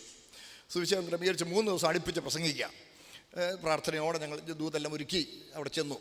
യോഗം തുടങ്ങി. ഞാൻ ദൈവവചനം പ്രസംഗിക്കാൻ തുടങ്ങി. ഒരു 20 മിനിറ്റ് കഴിഞ്ഞ് കാണും. അപ്പോൾ ഒരു പെൺകുട്ടി അവിടെ ഇച്ചിരി വളംകുട്ടി, അതിൻ്റെ മേലെന്തോ ഒരു ബാധ പോലെയുണ്ട്. ഒരു വളംകുട്ടി ശബ്ദം ഉണ്ടാക്കിയപ്പോൾ എൻ്റെ മനസ്സൊന്ന് തേങ്ങി, എൻ്റെ മനസ്സൊന്ന് ഞരങ്ങി. എൻ്റെ കർത്താവേ, ഇന്നത്തെ സൗകര്യങ്ങളൊന്നുമില്ല. ഞാൻ പറയുന്നത് ലേറ്റ് 80s അല്ലെ ഏർലി 90s. ഇന്നത്തെ സൗകര്യങ്ങളൊന്നും ഞാൻ വളരെ ദൂരം നടന്നൊക്കെ അവിടെ യോഗത്തിന് എത്തിയിരിക്കുന്നത്. എൻ്റെ കർത്താവേ, ഇത്രയും കഷ്ടപ്പെട്ട് ഞാൻ ഇവിടെ എത്തി. കർത്താവ് പ്രാർത്ഥനയോടെ ഒരുക്കി അങ്ങയുടെ നിത്യജീവൻ്റെ സുവിശേഷം പ്രസംഗിക്കാൻ ഇവിടെ കഴിയാതെ വണ്ണം ഈ ദുഷ്ടശക്തി ഇവിടെ ശല്യം ചെയ്യുകയാണോ? മനസ്സിലാവുന്നുണ്ടോ? ഈ കൊച്ചവിടെ വെള്ളം ഉണ്ടാക്കിയ പിന്നെ ഇവിടെ സുവിശേഷം പ്രസംഗിക്കാൻ നോക്കുമോ? പിന്നെ അതിനുവേണ്ടി പ്രാർത്ഥിക്കാൻ പോകണ്ടേ? മനസ്സിലാവുന്നുണ്ടോ? എൻ്റെ പൊന്ന് കർത്താവേ, അങ്ങ് നീ ഇത് അനുവദിക്കുമോ എന്ന് എൻ്റെ ഹൃദയം ഒന്ന് ഞരങ്ങിയപ്പോൾ ദൈവത്തിന് ആത്മാവിൻ്റെ ഹൃദയത്തിൽ പ്രകാശനം തന്നപ്പോൾ നിത്യജീവൻ്റെ സത്യസുവിശേഷം പ്രസംഗിക്കുന്ന തടസ്സമായി. അനങ്ങിപ്പോകരുത്. ആ സഹോദരിയെ ബാധിച്ചിരിക്കുന്ന ദുഷ്ടശക്തി നസ്രനായ യേശുക്രിസ്തുവിന്റെ നാമത്തിൽ വിട്ടുപോകാൻ കൽപ്പിക്കുന്നു എന്ന് പറഞ്ഞേച്ച് ഞാൻ എൻ്റെ വചനപ്രസംഗം തുടർന്നു. ആ പെൺകുട്ടി പിന്നെ അനങ്ങിയില്ല. യോഗം കഴിഞ്ഞപ്പോൾ ആ കുട്ടി അതിൻ്റെ അമ്മയുമായിട്ട് വന്നു. ദൈവദാസൻ അങ്ങനെ പറഞ്ഞപ്പം എൻ്റെ ഒരു നിഴൽ എന്നിൽ നിന്ന് നീങ്ങുന്ന പോലെ എനിക്ക് അനുഭവപ്പെട്ടു. എനിക്ക് ഭയങ്കര ആശ്വാസം, എനിക്ക് ഭയങ്കര സന്തോഷം. മനസ്സിലാവുന്നുണ്ടോ? സ്തോത്രം. ഭയങ്കര സന്തോഷം. അപ്പോൾ ആ പറഞ്ഞപ്പോഴേ ആ ദുഷ്ടശക്തി ആ സഹോദരിയെ ആ കുട്ടിയെ വിട്ടുപോയി. ശ്രദ്ധിച്ചേ, നമ്മളിപ്പോൾ എന്താ ചെയ്യുന്നതെന്നറിയാമോ? ഭൂതം ഇളകിയ പിന്നെ ഇച്ചിരി അതിൻ്റെ പുറകെയാ. പിന്നെ ഈ ശുശ്രൂഷകൻ ഒരു വലിയ കാർമ്മികനായി, പിന്നെ പരിപാടി പതുക്കെ അങ്ങോട്ട് തുടങ്ങി. എന്തിനായി യോഗം സംഘടിപ്പിച്ചത്? നിത്യജീവൻ്റെ സത്യവചനം പ്രസംഗിക്കാൻ. ഇപ്പം ഇവിടെ എന്താ നടക്കുന്നത്? ഒരു വലിയ കാർമ്മികനായി ഇവിടെ ആളിച്ചിരി കേമനായി ഈ ഇച്ചിരി അവതരിച്ചോണ്ടിരിക്കുക. മനസ്സിലാവുന്നുണ്ടോ സഹോദരങ്ങളെ? സ്തോത്രം. ഇത് പാടില്ല. അപ്പോൾ ഇവിടെ ഇടയിൽ എന്നിട്ട് ഇങ്ങനെ അങ്ങോട്ട് ബഹളം ഉണ്ടാക്കിയിട്ട് കുറേ നേരത്തെ കളിയും പരിപാടിയൊക്കെ കഴിഞ്ഞേച്ച് ഇദ്ദേഹം ഒരു വലിയ കാർമ്മികൻ്റെ ഭാവത്തിൽ വന്ന് അതിനെ പുറത്താക്കും. ആ പുറത്താക്കിയത് കൊണ്ട് അവൻ്റെ രാജ്യത്തിന് ഒരു ക്ഷീണവുമില്ല. അവർ തമ്മിലുള്ള ഒരു അഡ്ജസ്റ്റ്മെൻറ്റാണ്. ഇതും ശ്രദ്ധിക്കണേ, നമ്മുടെ ഇടയിൽ നടക്കുന്ന പരിപാടിയാണ് ഇത്. സമാന്തര മത സംവിധാനത്തിൻ്റെ നമ്മുടെ ഇടയിലുള്ള സ്വാധീനമാണ്. ഇതും പരിശുദ്ധാത്മാവിൻ്റെ പേരിലാണ് ചെയ്യുന്നത്. പാടില്ല. ഇനി ഈ സമാന്തര മത സംവിധാനത്തിൽ ഏറ്റവും പ്രാധാന്യം കൊടുക്കുന്നത് ഭൗമിക നന്മകൾക്കാണ്. എൻ്റെ വാഴ്ത്തപ്പെട്ട കർത്താവിനോട് തന്നെ പിശാച് പറഞ്ഞു. ശ്രദ്ധിക്കണേ, എൻ്റെ വാഴ്ത്തപ്പെട്ട കർത്താവിനോട് തന്നെ പിശാച് പറഞ്ഞു, ലോകവും അതിൻ്റെ സകല മഹത്വവും സകല രാജ്യങ്ങളെയും അതിൻ്റെ മഹത്വവും പ്രതാപവും എല്ലാം കാണിച്ചു പറഞ്ഞേ, ഇതെല്ലാം എൻ്റെ കയ്യിലാണ്. വീണ് എന്നെ നമസ്കരിച്ചാൽ നിനക്ക് തരാം, എനിക്ക് ഇഷ്ടമുള്ളവർ ഞാൻ കൊടുക്കും. വീണ് എന്നെ നമസ്കരിച്ചാൽ ഞാൻ നിനക്ക് തന്നേക്കാമെന്ന് പറഞ്ഞു. ശ്രദ്ധിക്കണേ, കർത്താവ് പറഞ്ഞോ നിൻ്റെ കയ്യിൽ അല്ലെന്ന് പറഞ്ഞോ? അല്ലെന്ന് പറഞ്ഞില്ല. അവൻ്റെ കയ്യിലാണ്. അവൻ വഞ്ചിച്ച് ആദമിനെ ഏൽപ്പിച്ചത്. ആദമിനെ വഞ്ചിച്ച് കളിപ്പിച്ച് ആദമിനെ തൻ്റെ കൈക്കലാക്കി അവൻ ആദമിൻ്റെ കയ്യിലുണ്ടാകുന്നൊക്കെ ഇവൻ്റെ നിയന്ത്രണത്തിൽ കൊണ്ടുവന്നിരിക്കുക. അപ്പോൾ ശ്രദ്ധിക്കണേ, ലോകത്തിൻ്റെ പ്രതാപവും പണവും പെരുമയും ഉയർച്ചയും ഇതെല്ലാം പിശാചിനെ സേവിച്ചാൽ നിങ്ങൾക്ക് കിട്ടും. എല്ലാവരും എൻ്റെ കൂടെ ഉണ്ടോ? എൻ്റെ കർത്താവ് അവനെ അനുഗമിക്കുന്നവരെ പണക്കാരനാക്കാം എന്ന് പറഞ്ഞിട്ടില്ല. പണക്കാരനാകുന്നെങ്കിൽ നേരായ മാർഗത്തിലൂടെ ആണെങ്കിൽ അത് ദൈവപ്രസാദത്തിന് ഉപയോഗിച്ചോണം. സമ്പത്ത് വർദ്ധിച്ചാൽ അതിൽ മനസ്സു വെക്കരുത്. NRI സഹോദരന്മാരുടെ ഇടയിലാണ് ഞാനിത് പറയുന്നത് എന്നുള്ളത് എനിക്കറിയാം. ദൈവം നിങ്ങൾക്ക് സമ്പത്ത് തന്നിട്ടുണ്ടോ, അത് നേരായ മാർഗത്തിലാണോ, അത് ദൈവനാമ മഹത്വത്തിന് ഉപയോഗിച്ചോണം. അതിലേക്ക് നിങ്ങളുടെ മനസ്സ് തിരിയരുത്. ഭൗമിക സമ്പത്തല്ല ദൈവം തരുന്ന അനുഗ്രഹം എന്നുള്ളത് നമ്മൾ പ്രത്യേകം മനസ്സിലാക്കിക്കൊള്ളണം. അത് പിശാചും ഇഷ്ടം പോലെ കൊടുക്കുന്നുണ്ട്. അത് സമാന്തര മത സംവിധാനത്തിൽ ആളുകൾ പ്രാപിക്കുന്ന കാര്യങ്ങളിൽപ്പെട്ടതാണ്. എൻ്റെ പൊന്നു സഹോദരങ്ങളെ, നമ്മുടെ ഇടയിലുള്ള പരിശുദ്ധാത്മാവിൻ്റെ പേരിൽ നടക്കുന്ന പല ശുശ്രൂഷകളും ഒന്ന് എടുത്തു നോക്കിക്കേ. ബിസിനസ്സിന് തകർച്ച മാറ്റാൻ ഒരു സഹോദരൻ ഒരിക്കൽ എന്നോട് പറഞ്ഞു, ദേവദാസനെ, എനിക്ക് ഒരു പ്രത്യേക ശുശ്രൂഷ തരും. ഞാൻ പറഞ്ഞു, എന്നാ ബ്രദറെ പ്രത്യേക ശുശ്രൂഷ? അതെ, എൻ്റെ ബിസിനസ് എല്ലാം തകർന്ന് ഞാനിങ്ങനെ ഒന്നുമില്ലാതായി. ഞാൻ ബ്രദർ, ഞാൻ അറിഞ്ഞു വേണ്ടി പ്രാർത്ഥിച്ചല്ലോ. ഞാൻ അന്ന് അവിടെ വന്ന് പ്രാർത്ഥിച്ചായിരുന്നു. പ്രാർത്ഥിച്ചു എൻ്റെ പൊന്നു ദൈവദാസനെ. അതിനുശേഷം ഞാൻ ഇപ്പോൾ വേലയ്ക്ക് ഇറങ്ങിയിരിക്കുക. ഈ ബിസിനസ്സുകാരുടെ ബിസിനസ് തകർച്ച മാറ്റാനുള്ള ഒരു ശുശ്രൂഷ, അതിനുള്ള ഒരു പ്രത്യേക വരം ദൈവം എനിക്ക് തന്നിരിക്കുക. ഈ ദൈവസന്നിധി പറയുമ്പം ഒരു അല്പം പോലും വ്യത്യാസപ്പെടുത്താൻ പാടില്ല. ഞാൻ എൻ്റെ പൊന്നു ബ്രദറെ, അങ്ങനൊരു ശുശ്രൂഷയോ, കടഭാരം മാറ്റാനൊരു ശുശ്രൂഷയോ, അതും പരിശുദ്ധാത്മാവിനാൽ തരുമോ? മനസ്സിലായോ? സമ്പത്ത് വർദ്ധിപ്പിക്കാനുള്ള ശുശ്രൂഷയോ? ഞാൻ പറഞ്ഞു, ബുദ്ധിപൂർവം ഉത്സാഹത്തോടെ അധ്വാനിച്ചാൽ സമ്പത്ത് വർദ്ധിക്കത്തക്ക ഒരു പ്രത്യേക സാഹചര്യം ഇന്ന് നമ്മുടെ നാട്ടിലുണ്ട്. എല്ലാവരും എൻ്റെ കൂടെ ഉണ്ടല്ലോ. ബുദ്ധിപൂർവം ഉത്സാഹത്തോടെ വിശ്വസ്തയോടെ ദൈവാശ്രയ ബോധത്തോടെ അധ്വാനിച്ചാൽ മാനമായി ജീവിക്കാനുള്ള വകയും ചിലപ്പോൾ ചില സമ്പത്ത് വർദ്ധിക്കുന്ന നിലയിലും ജീവിക്കാനുള്ള സാഹചര്യങ്ങൾ ദൈവം ഇന്ന് നമ്മുടെ നാട്ടിൽ തന്നിട്ടുണ്ട്. അങ്ങനെ ദൈവാശ്രയ ബോധത്തോടും അധ്വാനിച്ചും ജീവിതത്തിൽ എന്തെങ്കിലും പണം ഉണ്ടാക്കുക എന്നുള്ളതല്ലാതെ, കടഭാരം മാറ്റുക എന്നുള്ളതല്ലാതെ, ചെപ്പിടി വിദ്യകൾ കൊണ്ട് കടം മാറ്റുന്ന പരിപാടി ദൈവികം അല്ല. എത്ര നേരം പറഞ്ഞതിന് ശേഷം ആ സഹോദരൻ പിന്നെ ഒന്ന് സമ്മതിച്ചെന്നറിയാമോ? എത്ര നേരം പറഞ്ഞു കൊടുത്തു. എൻ്റെ പൊന്ന് സഹോദരങ്ങളെ, നമ്മുടെ ഇടയിൽ നിന്ന് നടക്കുന്ന സോ കോൾഡ് ആത്മിക ശുശ്രൂഷകൾ, ഈ ആത്മിക ശുശ്രൂഷകളെല്ലാം പലപ്പോഴും ഭൗമിക നേട്ടത്തിലുള്ള ഉപാധികളല്ലേ? വേദോസ്തം പറയുന്ന കാര്യം മറക്കരുത്. മത്തായി സുവിശേഷം 6:24 എൻ്റെ വാഴ്ത്തപ്പെട്ട കർത്താവ് തന്നെ പറഞ്ഞു, ദൈവത്തെയും മാമോനെയും സേവിപ്പാൻ കഴിയില്ല. മാമോൻ എന്ന വാക്ക് ഒരു എബ്രായ പദമാണ്. ധനം എന്നതിൻ്റെ എബ്രായ പദമാണ് മാമോൻ. പണത്തെയും ദൈവത്തെയും കൂടി ഒരുമിച്ച് നിങ്ങൾക്ക് സേവിക്കുവാൻ കഴിയുകയില്ല. ദ്രവ്യാഗ്രഹത്തിലേക്ക് നിങ്ങളുടെ മനസ്സ് തിരിക്കുന്ന എന്തെങ്കിലും ഒരു കാർമ്മിക നടപടി ഏതെങ്കിലും യോഗത്തിൽ നടക്കുന്നെങ്കിൽ അത് ദൈവികമല്ല. ഞാനിപ്പോൾ പറഞ്ഞ് മനസ്സിലായോ? സ്തോത്രം. ദ്രവ്യാഗ്രഹത്തിലേക്കും ഇവിടെ പണമുണ്ടാക്കണമെന്നും ഇവിടെ കേമനാകണമെന്നും ആ നിലയിലുള്ള ഒരു ചിന്ത, ദ്രവ്യാഗ്രഹം സകലവിധ ദോഷത്തിനും മൂല കാരണമാണ്. നിങ്ങൾ മാമോനെ സേവിക്കുന്ന ഒരു നിലയിലേക്ക് നിങ്ങളുടെ മനസ്സ് തിരിക്കുന്ന എന്തെങ്കിലും ഒരു ശുശ്രൂഷ എവിടെങ്കിലും നടക്കുന്നെങ്കിൽ അത് ദൈവത്തെ തള്ളിയിട്ട് ചെയ്യുന്ന പരിപാടിയാണ്. ദൈവത്തെയും മാമോനെയും ഒരുമിച്ച് സേവിക്കാൻ നമുക്ക് ഒരിക്കലും കഴിയുകയില്ല. ഇത് മറന്നു പോകരുത്. അതുകൊണ്ട് ഭൗമികതയിലേക്ക്, നമ്മൾ ലോകക്കാരല്ല, ഭൗമികതയിലേക്ക്, ലൗകികതയിലേക്ക്, ലോകത്തിൻ്റെ പ്രതാപത്തിലേക്ക്, കൺമോഹത്തിലേക്ക് നോക്കണേ. നമ്മുടെ മനസ്സ് തിരിക്കുന്ന, ഇവിടെ വലിയവനാകാൻ ഒരു താല്പര്യം നമ്മൾ ജനിപ്പിക്കുന്ന യാതൊന്നും പരിശുദ്ധാത്മാവിനാൽ ഉണ്ടാകുന്നതല്ല. നമ്മളെ ലോകത്തിൽ നിന്ന് അകറ്റി, മനസ്സിലായോ? ലോകത്തോടുള്ള പറ്റുമാനം കുറച്ച് നിത്യജീവന് വേണ്ടി നമ്മൾ ഒരുക്കുന്നതാണ് പരിശുദ്ധാത്മാവിൻ്റെ ശുശ്രൂഷ. നിങ്ങൾ മറന്നു പോകരുത്. സ്തോത്രം. എന്നെ നമസ്കരിച്ചാൽ ഇതെല്ലാം നിനക്ക് തരാമെന്ന് എൻ്റെ കർത്താവിനോട് പറയാൻ തൻ്റെ ഇടം കാണിച്ച പിശാച് ഇന്നും ഇഷ്ടം പോലെ നടന്ന് തരാമെന്ന് പറയുമ്പം എന്നെ നമസ്കരിക്കണമെന്നുള്ളത് അവൻ മറച്ചു വെച്ചേക്കുക. അവൻ്റെ ശുശ്രൂഷകന്മാരായി, നീതിയുടെ ശുശ്രൂഷകന്മാരുടെ വേഷം കെട്ടി ലൗകികതയിലേക്ക് ജനത്തെ വലിച്ചു കളയുന്ന എത്രയോ പേർ നമ്മുടെ നടുവിൽ നിന്ന് വിലസുന്നു.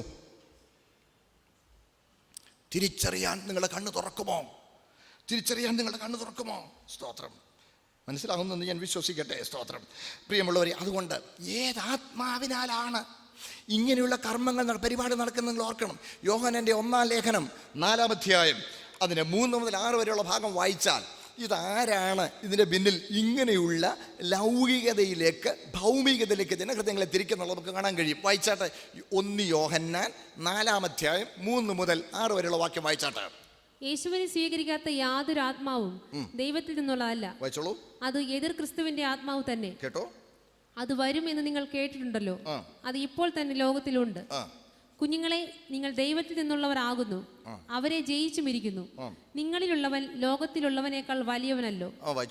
അവർ ലൗകികന്മാരാകയാൽ ലൗകികമായത് സംസാരിക്കുന്നു, ലോകം അവരുടെ വാക്ക് കേൾക്കുന്നു. കേട്ടോ? ഞങ്ങൾ ദൈവത്തിൽ നിന്നുള്ളവരാകുന്നു, ദൈവത്തെ അറിയുന്നവൻ ഞങ്ങളുടെ വാക്ക് കേൾക്കുന്നു. കേട്ടോ? സ്തോത്രം. നോക്കണേ, ലൗകികന്മാർ ലൗകികമായത് സംസാരിക്കുന്നു. ലൗകികന്മാരായി ലൗകികമായത് സംസാരിച്ചുകൊണ്ട് ലൗകിക നേട്ടത്തിനുള്ള ഉപാധികളായി ആത്മിക ശുശ്രൂഷ എന്ന പേരിൽ പരിപാടികൾ അവതരിപ്പിക്കുമ്പോൾ അവിടെ വ്യാപരിക്കുന്ന ആത്മാവ് ലോകത്തിൻ്റെ ആത്മാവാണ്. ആ ലോകത്തിൻ്റെ ആത്മാവിനെ കുറിച്ചാണ് കൊരിന്ത്യർക്ക് 1-ാം ലേഖനം 2-ാം അധ്യായം 12-ാം വാക്യത്തിൽ ലോകത്തിൻ്റെ ആത്മാവ്. നമ്മൾ ഈ യോഹന്നാന്റെ ലേഖനത്തിൽ വായിച്ചു എതിർ ക്രിസ്തുവിൻ്റെ ആത്മാവ്. നോക്കണേ, എതിർ ക്രിസ്തുവിൻ്റെ ആത്മാവ് ഉണ്ടായത് അവശതയല്ല. വെളിപ്പാട് പുസ്തകത്തിൽ കർത്തൃ ദിവസത്തിൽ ആത്മവിവശനായി ആത്മവിവശനായിട്ട് ബോധം കെട്ടി കിടക്കുകയല്ല. കേട്ടെ കാണിച്ചു തരാം. എടുത്ത് വെളിപ്പാട് പുസ്തകം 1-ാം അധ്യായം അതിൻ്റെ 10-ാമത്തെ വാക്യം 10ഉം 11ഉം വേഗം വായിച്ചോ. 10ഉം 11ഉം. ഇവരോ തങ്ങൾ അറിയാത്തത് എല്ലാം ദുഷിക്കുന്നു. വെളിപ്പാട് പുസ്തകം 1-ാം അധ്യായം 10ഉം 11ഉം. വെളിപ്പാട് 1-ന്റെ 10ഉം 11ഉം. കർത്തൃ ദിവസത്തിൽ ഞാൻ ആത്മവിവശനായി. നീ കാണുന്നത് ഒരു പുസ്തകത്തിൽ എഴുതി എഫെസോസ്, സ്മുർന്ന, പെർഗമോസ്, തുയഥൈര, സർദീസ്, ഫിലദെൽഫിയ, ലവോദിക്യ എന്ന 7 സഭകൾക്കും അയക്കുക എന്നിങ്ങനെ കാഹളത്തിനൊത്ത ഒരു മഹാനാദം എൻ്റെ പുറകിൽ കേട്ടു. എന്നോട് സംസാരിച്ച നാദം എന്ത് എന്ന് കാണുവാൻ ഞാൻ തിരിഞ്ഞപ്പോൾ 7 പൊൻ നിലവിളക്കുകളും നിലവിളക്കുകളുടെ നടുവിൽ നിലയങ്കി ധരിച്ചു മാറത്ത് പൊൻകച്ച കെട്ടിയവനായി മനുഷ്യപുത്രനോട് സദൃശനായവനെയും കണ്ടു. കണ്ടോ? ആത്മവിവശനായി മാണ്ട് കിടക്കുകയല്ല. ആത്മവിവശനായി ആത്മവിവശതയിൽ എന്ന് പറഞ്ഞാൽ മറ്റെല്ലാ ചിന്തകളിൽ നിന്നും താൻ മാറി ആത്മവിവശതയിൽ താൻ ശബ്ദം കേൾക്കുന്നു, എഴുതാൻ പറയുന്നു, തിരിഞ്ഞു നോക്കുന്നു, ആളിനെ കാണുന്നു. ആത്മവിവശതയിൽ എഴുതിയതാ വെളിപ്പാട് പുസ്തകം. എല്ലാവരും എൻ്റെ കൂടെ ഉണ്ടോ? ആ പേര് ഈ പൈശാചിക പരിപാടിക്ക് ഉപയോഗിച്ചേക്കരുത്. പരിശുദ്ധാത്മാവരെയും ബോധം കെടുത്തുകയില്ല. പരിശുദ്ധാത്മാ സുബോധത്തിൻ്റെ ആത്മാവാ. പരിശുദ്ധാത്മാവരെയും തളർത്തുകയില്ല.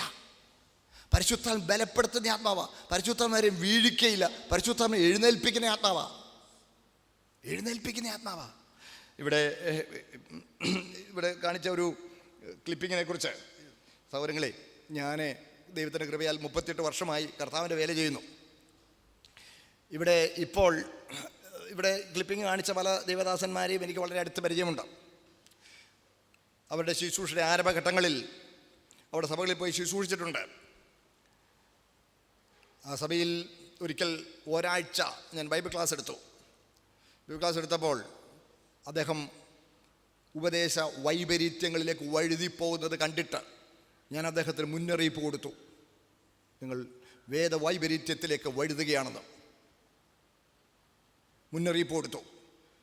അത് കഴിഞ്ഞു. ശ്രദ്ധിക്കണേ, മറ്റൊരു ദിവസം ഒരു സന്ദർഭത്തിൽ മറ്റൊരു സഭയിൽ ഒരു കൺവെൻഷൻ എന്നപ്പോൾ നിർബന്ധമായി എന്നെ വിളിച്ചവിടെ കൊണ്ടുപോയി ഒരു യോഗത്തിൽ ശുശ്രൂഷിക്കാനായിട്ട്. ഞാൻ ആ യോഗത്തിൽ ശുശ്രൂഷിച്ച് കഴിഞ്ഞപ്പോൾ മറ്റൊരാൾ ഇങ്ങനെയുള്ള തെളിയിടുന്ന പരിപാടിക്ക് പരിമായിരുന്നു.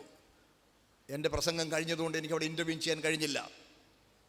ഒരു പാവപ്പെട്ട ഒരു പെൺകുട്ടിയെ അയാൾ ബലമായി പിടിച്ചു തള്ളി അടിച്ചു തല്ലി വീണ് അതിൻ്റെ നടുവുളുക്കി. ആ കിടപ്പ് കിടക്കുക. തടിച്ചു കൊഴുത്തു ഒരു പെൺകുട്ടി മലന്നടിച്ച് സ്റ്റേജിന് മുമ്പിൽ കിടക്കുമ്പോൾ ഏതാണ്ട് ഒരു ആൻറ്റി കൊണ്ട് ഒരു ദുപ്പട്ട കൊണ്ട് അതിൻ്റെ മുഖത്ത് ശരീരത്ത് മൂടിയിട്ടു. യോഗം കഴിഞ്ഞ് എല്ലാവരും എഴുന്നേറ്റ് പോകുമ്പോഴും ആ കുട്ടി എഴുന്നേൽക്കുന്നില്ല. നടുവിളുക്കി. ഞാൻ 3-ാം ദിവസം ആ പട്ടണത്തിൽ നിന്ന് പോരുമ്പോൾ ഇത് കഴിഞ്ഞപ്പോൾ എനിക്ക് അത്യാവശ്യമായി ഇവരടുത്ത് പോകേണ്ടിയിരുന്നുകൊണ്ട് അദ്ദേഹത്തിൻ്റെ സഭയിലെ അദ്ദേഹത്തിൻ്റെ മകൻ വലിയ ഇന്ന് അറിയപ്പെടുന്ന ശുശ്രൂഷകനാണ്. അവനോട് ഞാൻ പറഞ്ഞു, എനിക്ക് എൻ്റെ മകനെ പോലെ ഞാൻ സ്നേഹിക്കുന്നൊരു സഹോദരൻ, എടാ മോനെ എനിക്ക് അത്യാവശ്യം ചില കാര്യം സംസാരിക്കണമെന്ന് അവിടെ വരണമെന്ന് പറഞ്ഞു. ഞാൻ താമസിക്കുന്നത് വരണമെന്ന് പറഞ്ഞു. മാർത്താഹള്ളി എന്ന് പറയുന്ന സ്ഥലത്താണ് ഞാൻ സെമം കുര്യാക്കോസിലവിടെ ഞാൻ താമസിച്ചിരുന്ന സമയത്ത് അവനോട് വന്നു. ഒരു ദിവസം ഉച്ച കഴിഞ്ഞ് ദീർഘമായ മണിക്കൂർ 2-2:30 മണി മുതൽ വൈകിട്ട് 7:30 മണി വരെ ഇത് പൈശാചികമാണെന്ന് വേദപുസ്തകത്തിൻ്റെ അടിസ്ഥാനത്തിൽ വ്യക്തമായി തെളിയിച്ചു. അവന് പറഞ്ഞു കൊടുത്തു. ഇത് മാമുനിമാരും ഋഷിമാരും മന്ത്രവാദികളും ഒക്കെ ചെയ്യുന്ന കാര്യമാണ്. ഞാൻ വടക്കേ ഇന്ത്യയിലായിരുന്നു. ഹിമാചൽ പ്രദേശിലൊക്കെ ഞാൻ ധാരാളം യാത്ര ചെയ്യാൻ ദൈവം എനിക്ക് അവസരം തന്നിട്ടുണ്ട്. അവരിങ്ങനെ കൈ കാണിച്ചാൽ ബോധം കൊടുക്കും. പിന്നെ അവർ റിലീസ് ചെയ്തെങ്കിലേ എഴുന്നേക്കുള്ളൂ. ഇതെല്ലാം ഞാൻ അവനോട് കാര്യങ്ങൾ പറഞ്ഞ് മനസ്സിലാക്കി കൊടുത്തപ്പോൾ ആ മോൻ എന്നോട് പറഞ്ഞു, അങ്കിൾ ഇനി മേലാൽ ഞാൻ ചെയ്യല, സത്യം ചെയ്യടാ എന്ന് പറഞ്ഞു. സത്യം സത്യം സത്യം, ഇനി മേലാൽ ഞാൻ ചെയ്യലെന്ന് അവൻ സത്യം ചെയ്തതിനോട് പറഞ്ഞു. ശ്രദ്ധിക്കണേ, പരസ്യമായതുകൊണ്ട് ഞാൻ പേര് പറയുന്നില്ല. എനിക്കവരോട് ഇപ്പോഴും സ്നേഹമുണ്ട്, അവർക്ക് വേണ്ടി പ്രാർത്ഥിക്കാറുണ്ട്. അതിനുശേഷം പിന്നെയും അവനത് ചെയ്യുന്നുണ്ടെന്ന് ഞാൻ അറിഞ്ഞു. അതേ പട്ടണത്തിൽ മറ്റൊരു സ്ഥലത്ത് ഒരു വലിയ യോഗത്തിൽ ഞാൻ സംസാരിക്കുമ്പോൾ പാട്ടുപാടാൻ ആ സഹോദരനുണ്ടായിരുന്നു. ഞാൻ ദൈവത്തിന് ശുശ്രൂഷ കഴിഞ്ഞപ്പോൾ ആ നല്ല യോഗ്യനായ നല്ല ചെറുപ്പക്കാരൻ, നിഷ്കളങ്കനായ പയ്യൻ സഹോദരൻ മുമ്പിലിരിപ്പുണ്ട്. ഇവരുടെ മോനെ, നിങ്ങൾ ആ ചെയ്യുന്ന വേദപുസ്തക വിപരീതമായ കാര്യങ്ങൾ വേദപുസ്തകത്തിന് ചേരുന്നതല്ലെന്ന് മോനെ ഞാൻ തെളിയിച്ചു തന്നിട്ടില്ലേ? ഇനി മേലാൽ ചെയ്യുകയല്ലെന്ന് മോൻ എൻ്റെ അടുത്ത് സത്യം ചെയ്ത് പറഞ്ഞതല്ലേ? അത് സത്യമാണെങ്കിൽ ഇവിടെ ഒന്ന് പരസ്യമായി ഒന്ന് അംഗീകരിച്ചാട്ടെ, അല്ലെങ്കിൽ നിഷേധിച്ചാട്ടെ. ഞാൻ പറയുന്ന വ്യാജമാണെങ്കിൽ നിഷേധിച്ചാട്ടെന്ന് പറഞ്ഞു. ആ മോനെ എഴുന്നേറ്റ് എന്ന് പറഞ്ഞു, അങ്കിൾ പറയുന്നത് സത്യമാണ്, അങ്കിളുടെ അടുത്ത് ഞാൻ സമ്മതിച്ചിട്ടുണ്ടെന്ന് പറഞ്ഞു. ഞാൻ പറഞ്ഞു, thank you, it's not for you or for me but for the whole audience here. എനിക്കോ നിനക്ക് വേണ്ടിയല്ല കുഞ്ഞെ, ഇവിടെ ഇരിക്കുന്ന എല്ലാവർക്കും വേണ്ടിയാണ്.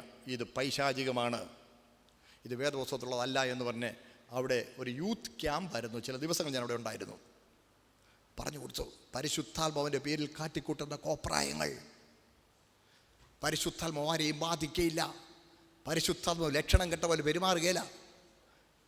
ക്രമത്തിൻ്റെ ആത്മാവാ, ചിട്ടയുടെ ആത്മാവാ, സുബോധത്തിൻ്റെ ആത്മാവാ, ബലപ്പെടുത്തുന്ന ആത്മാവാ.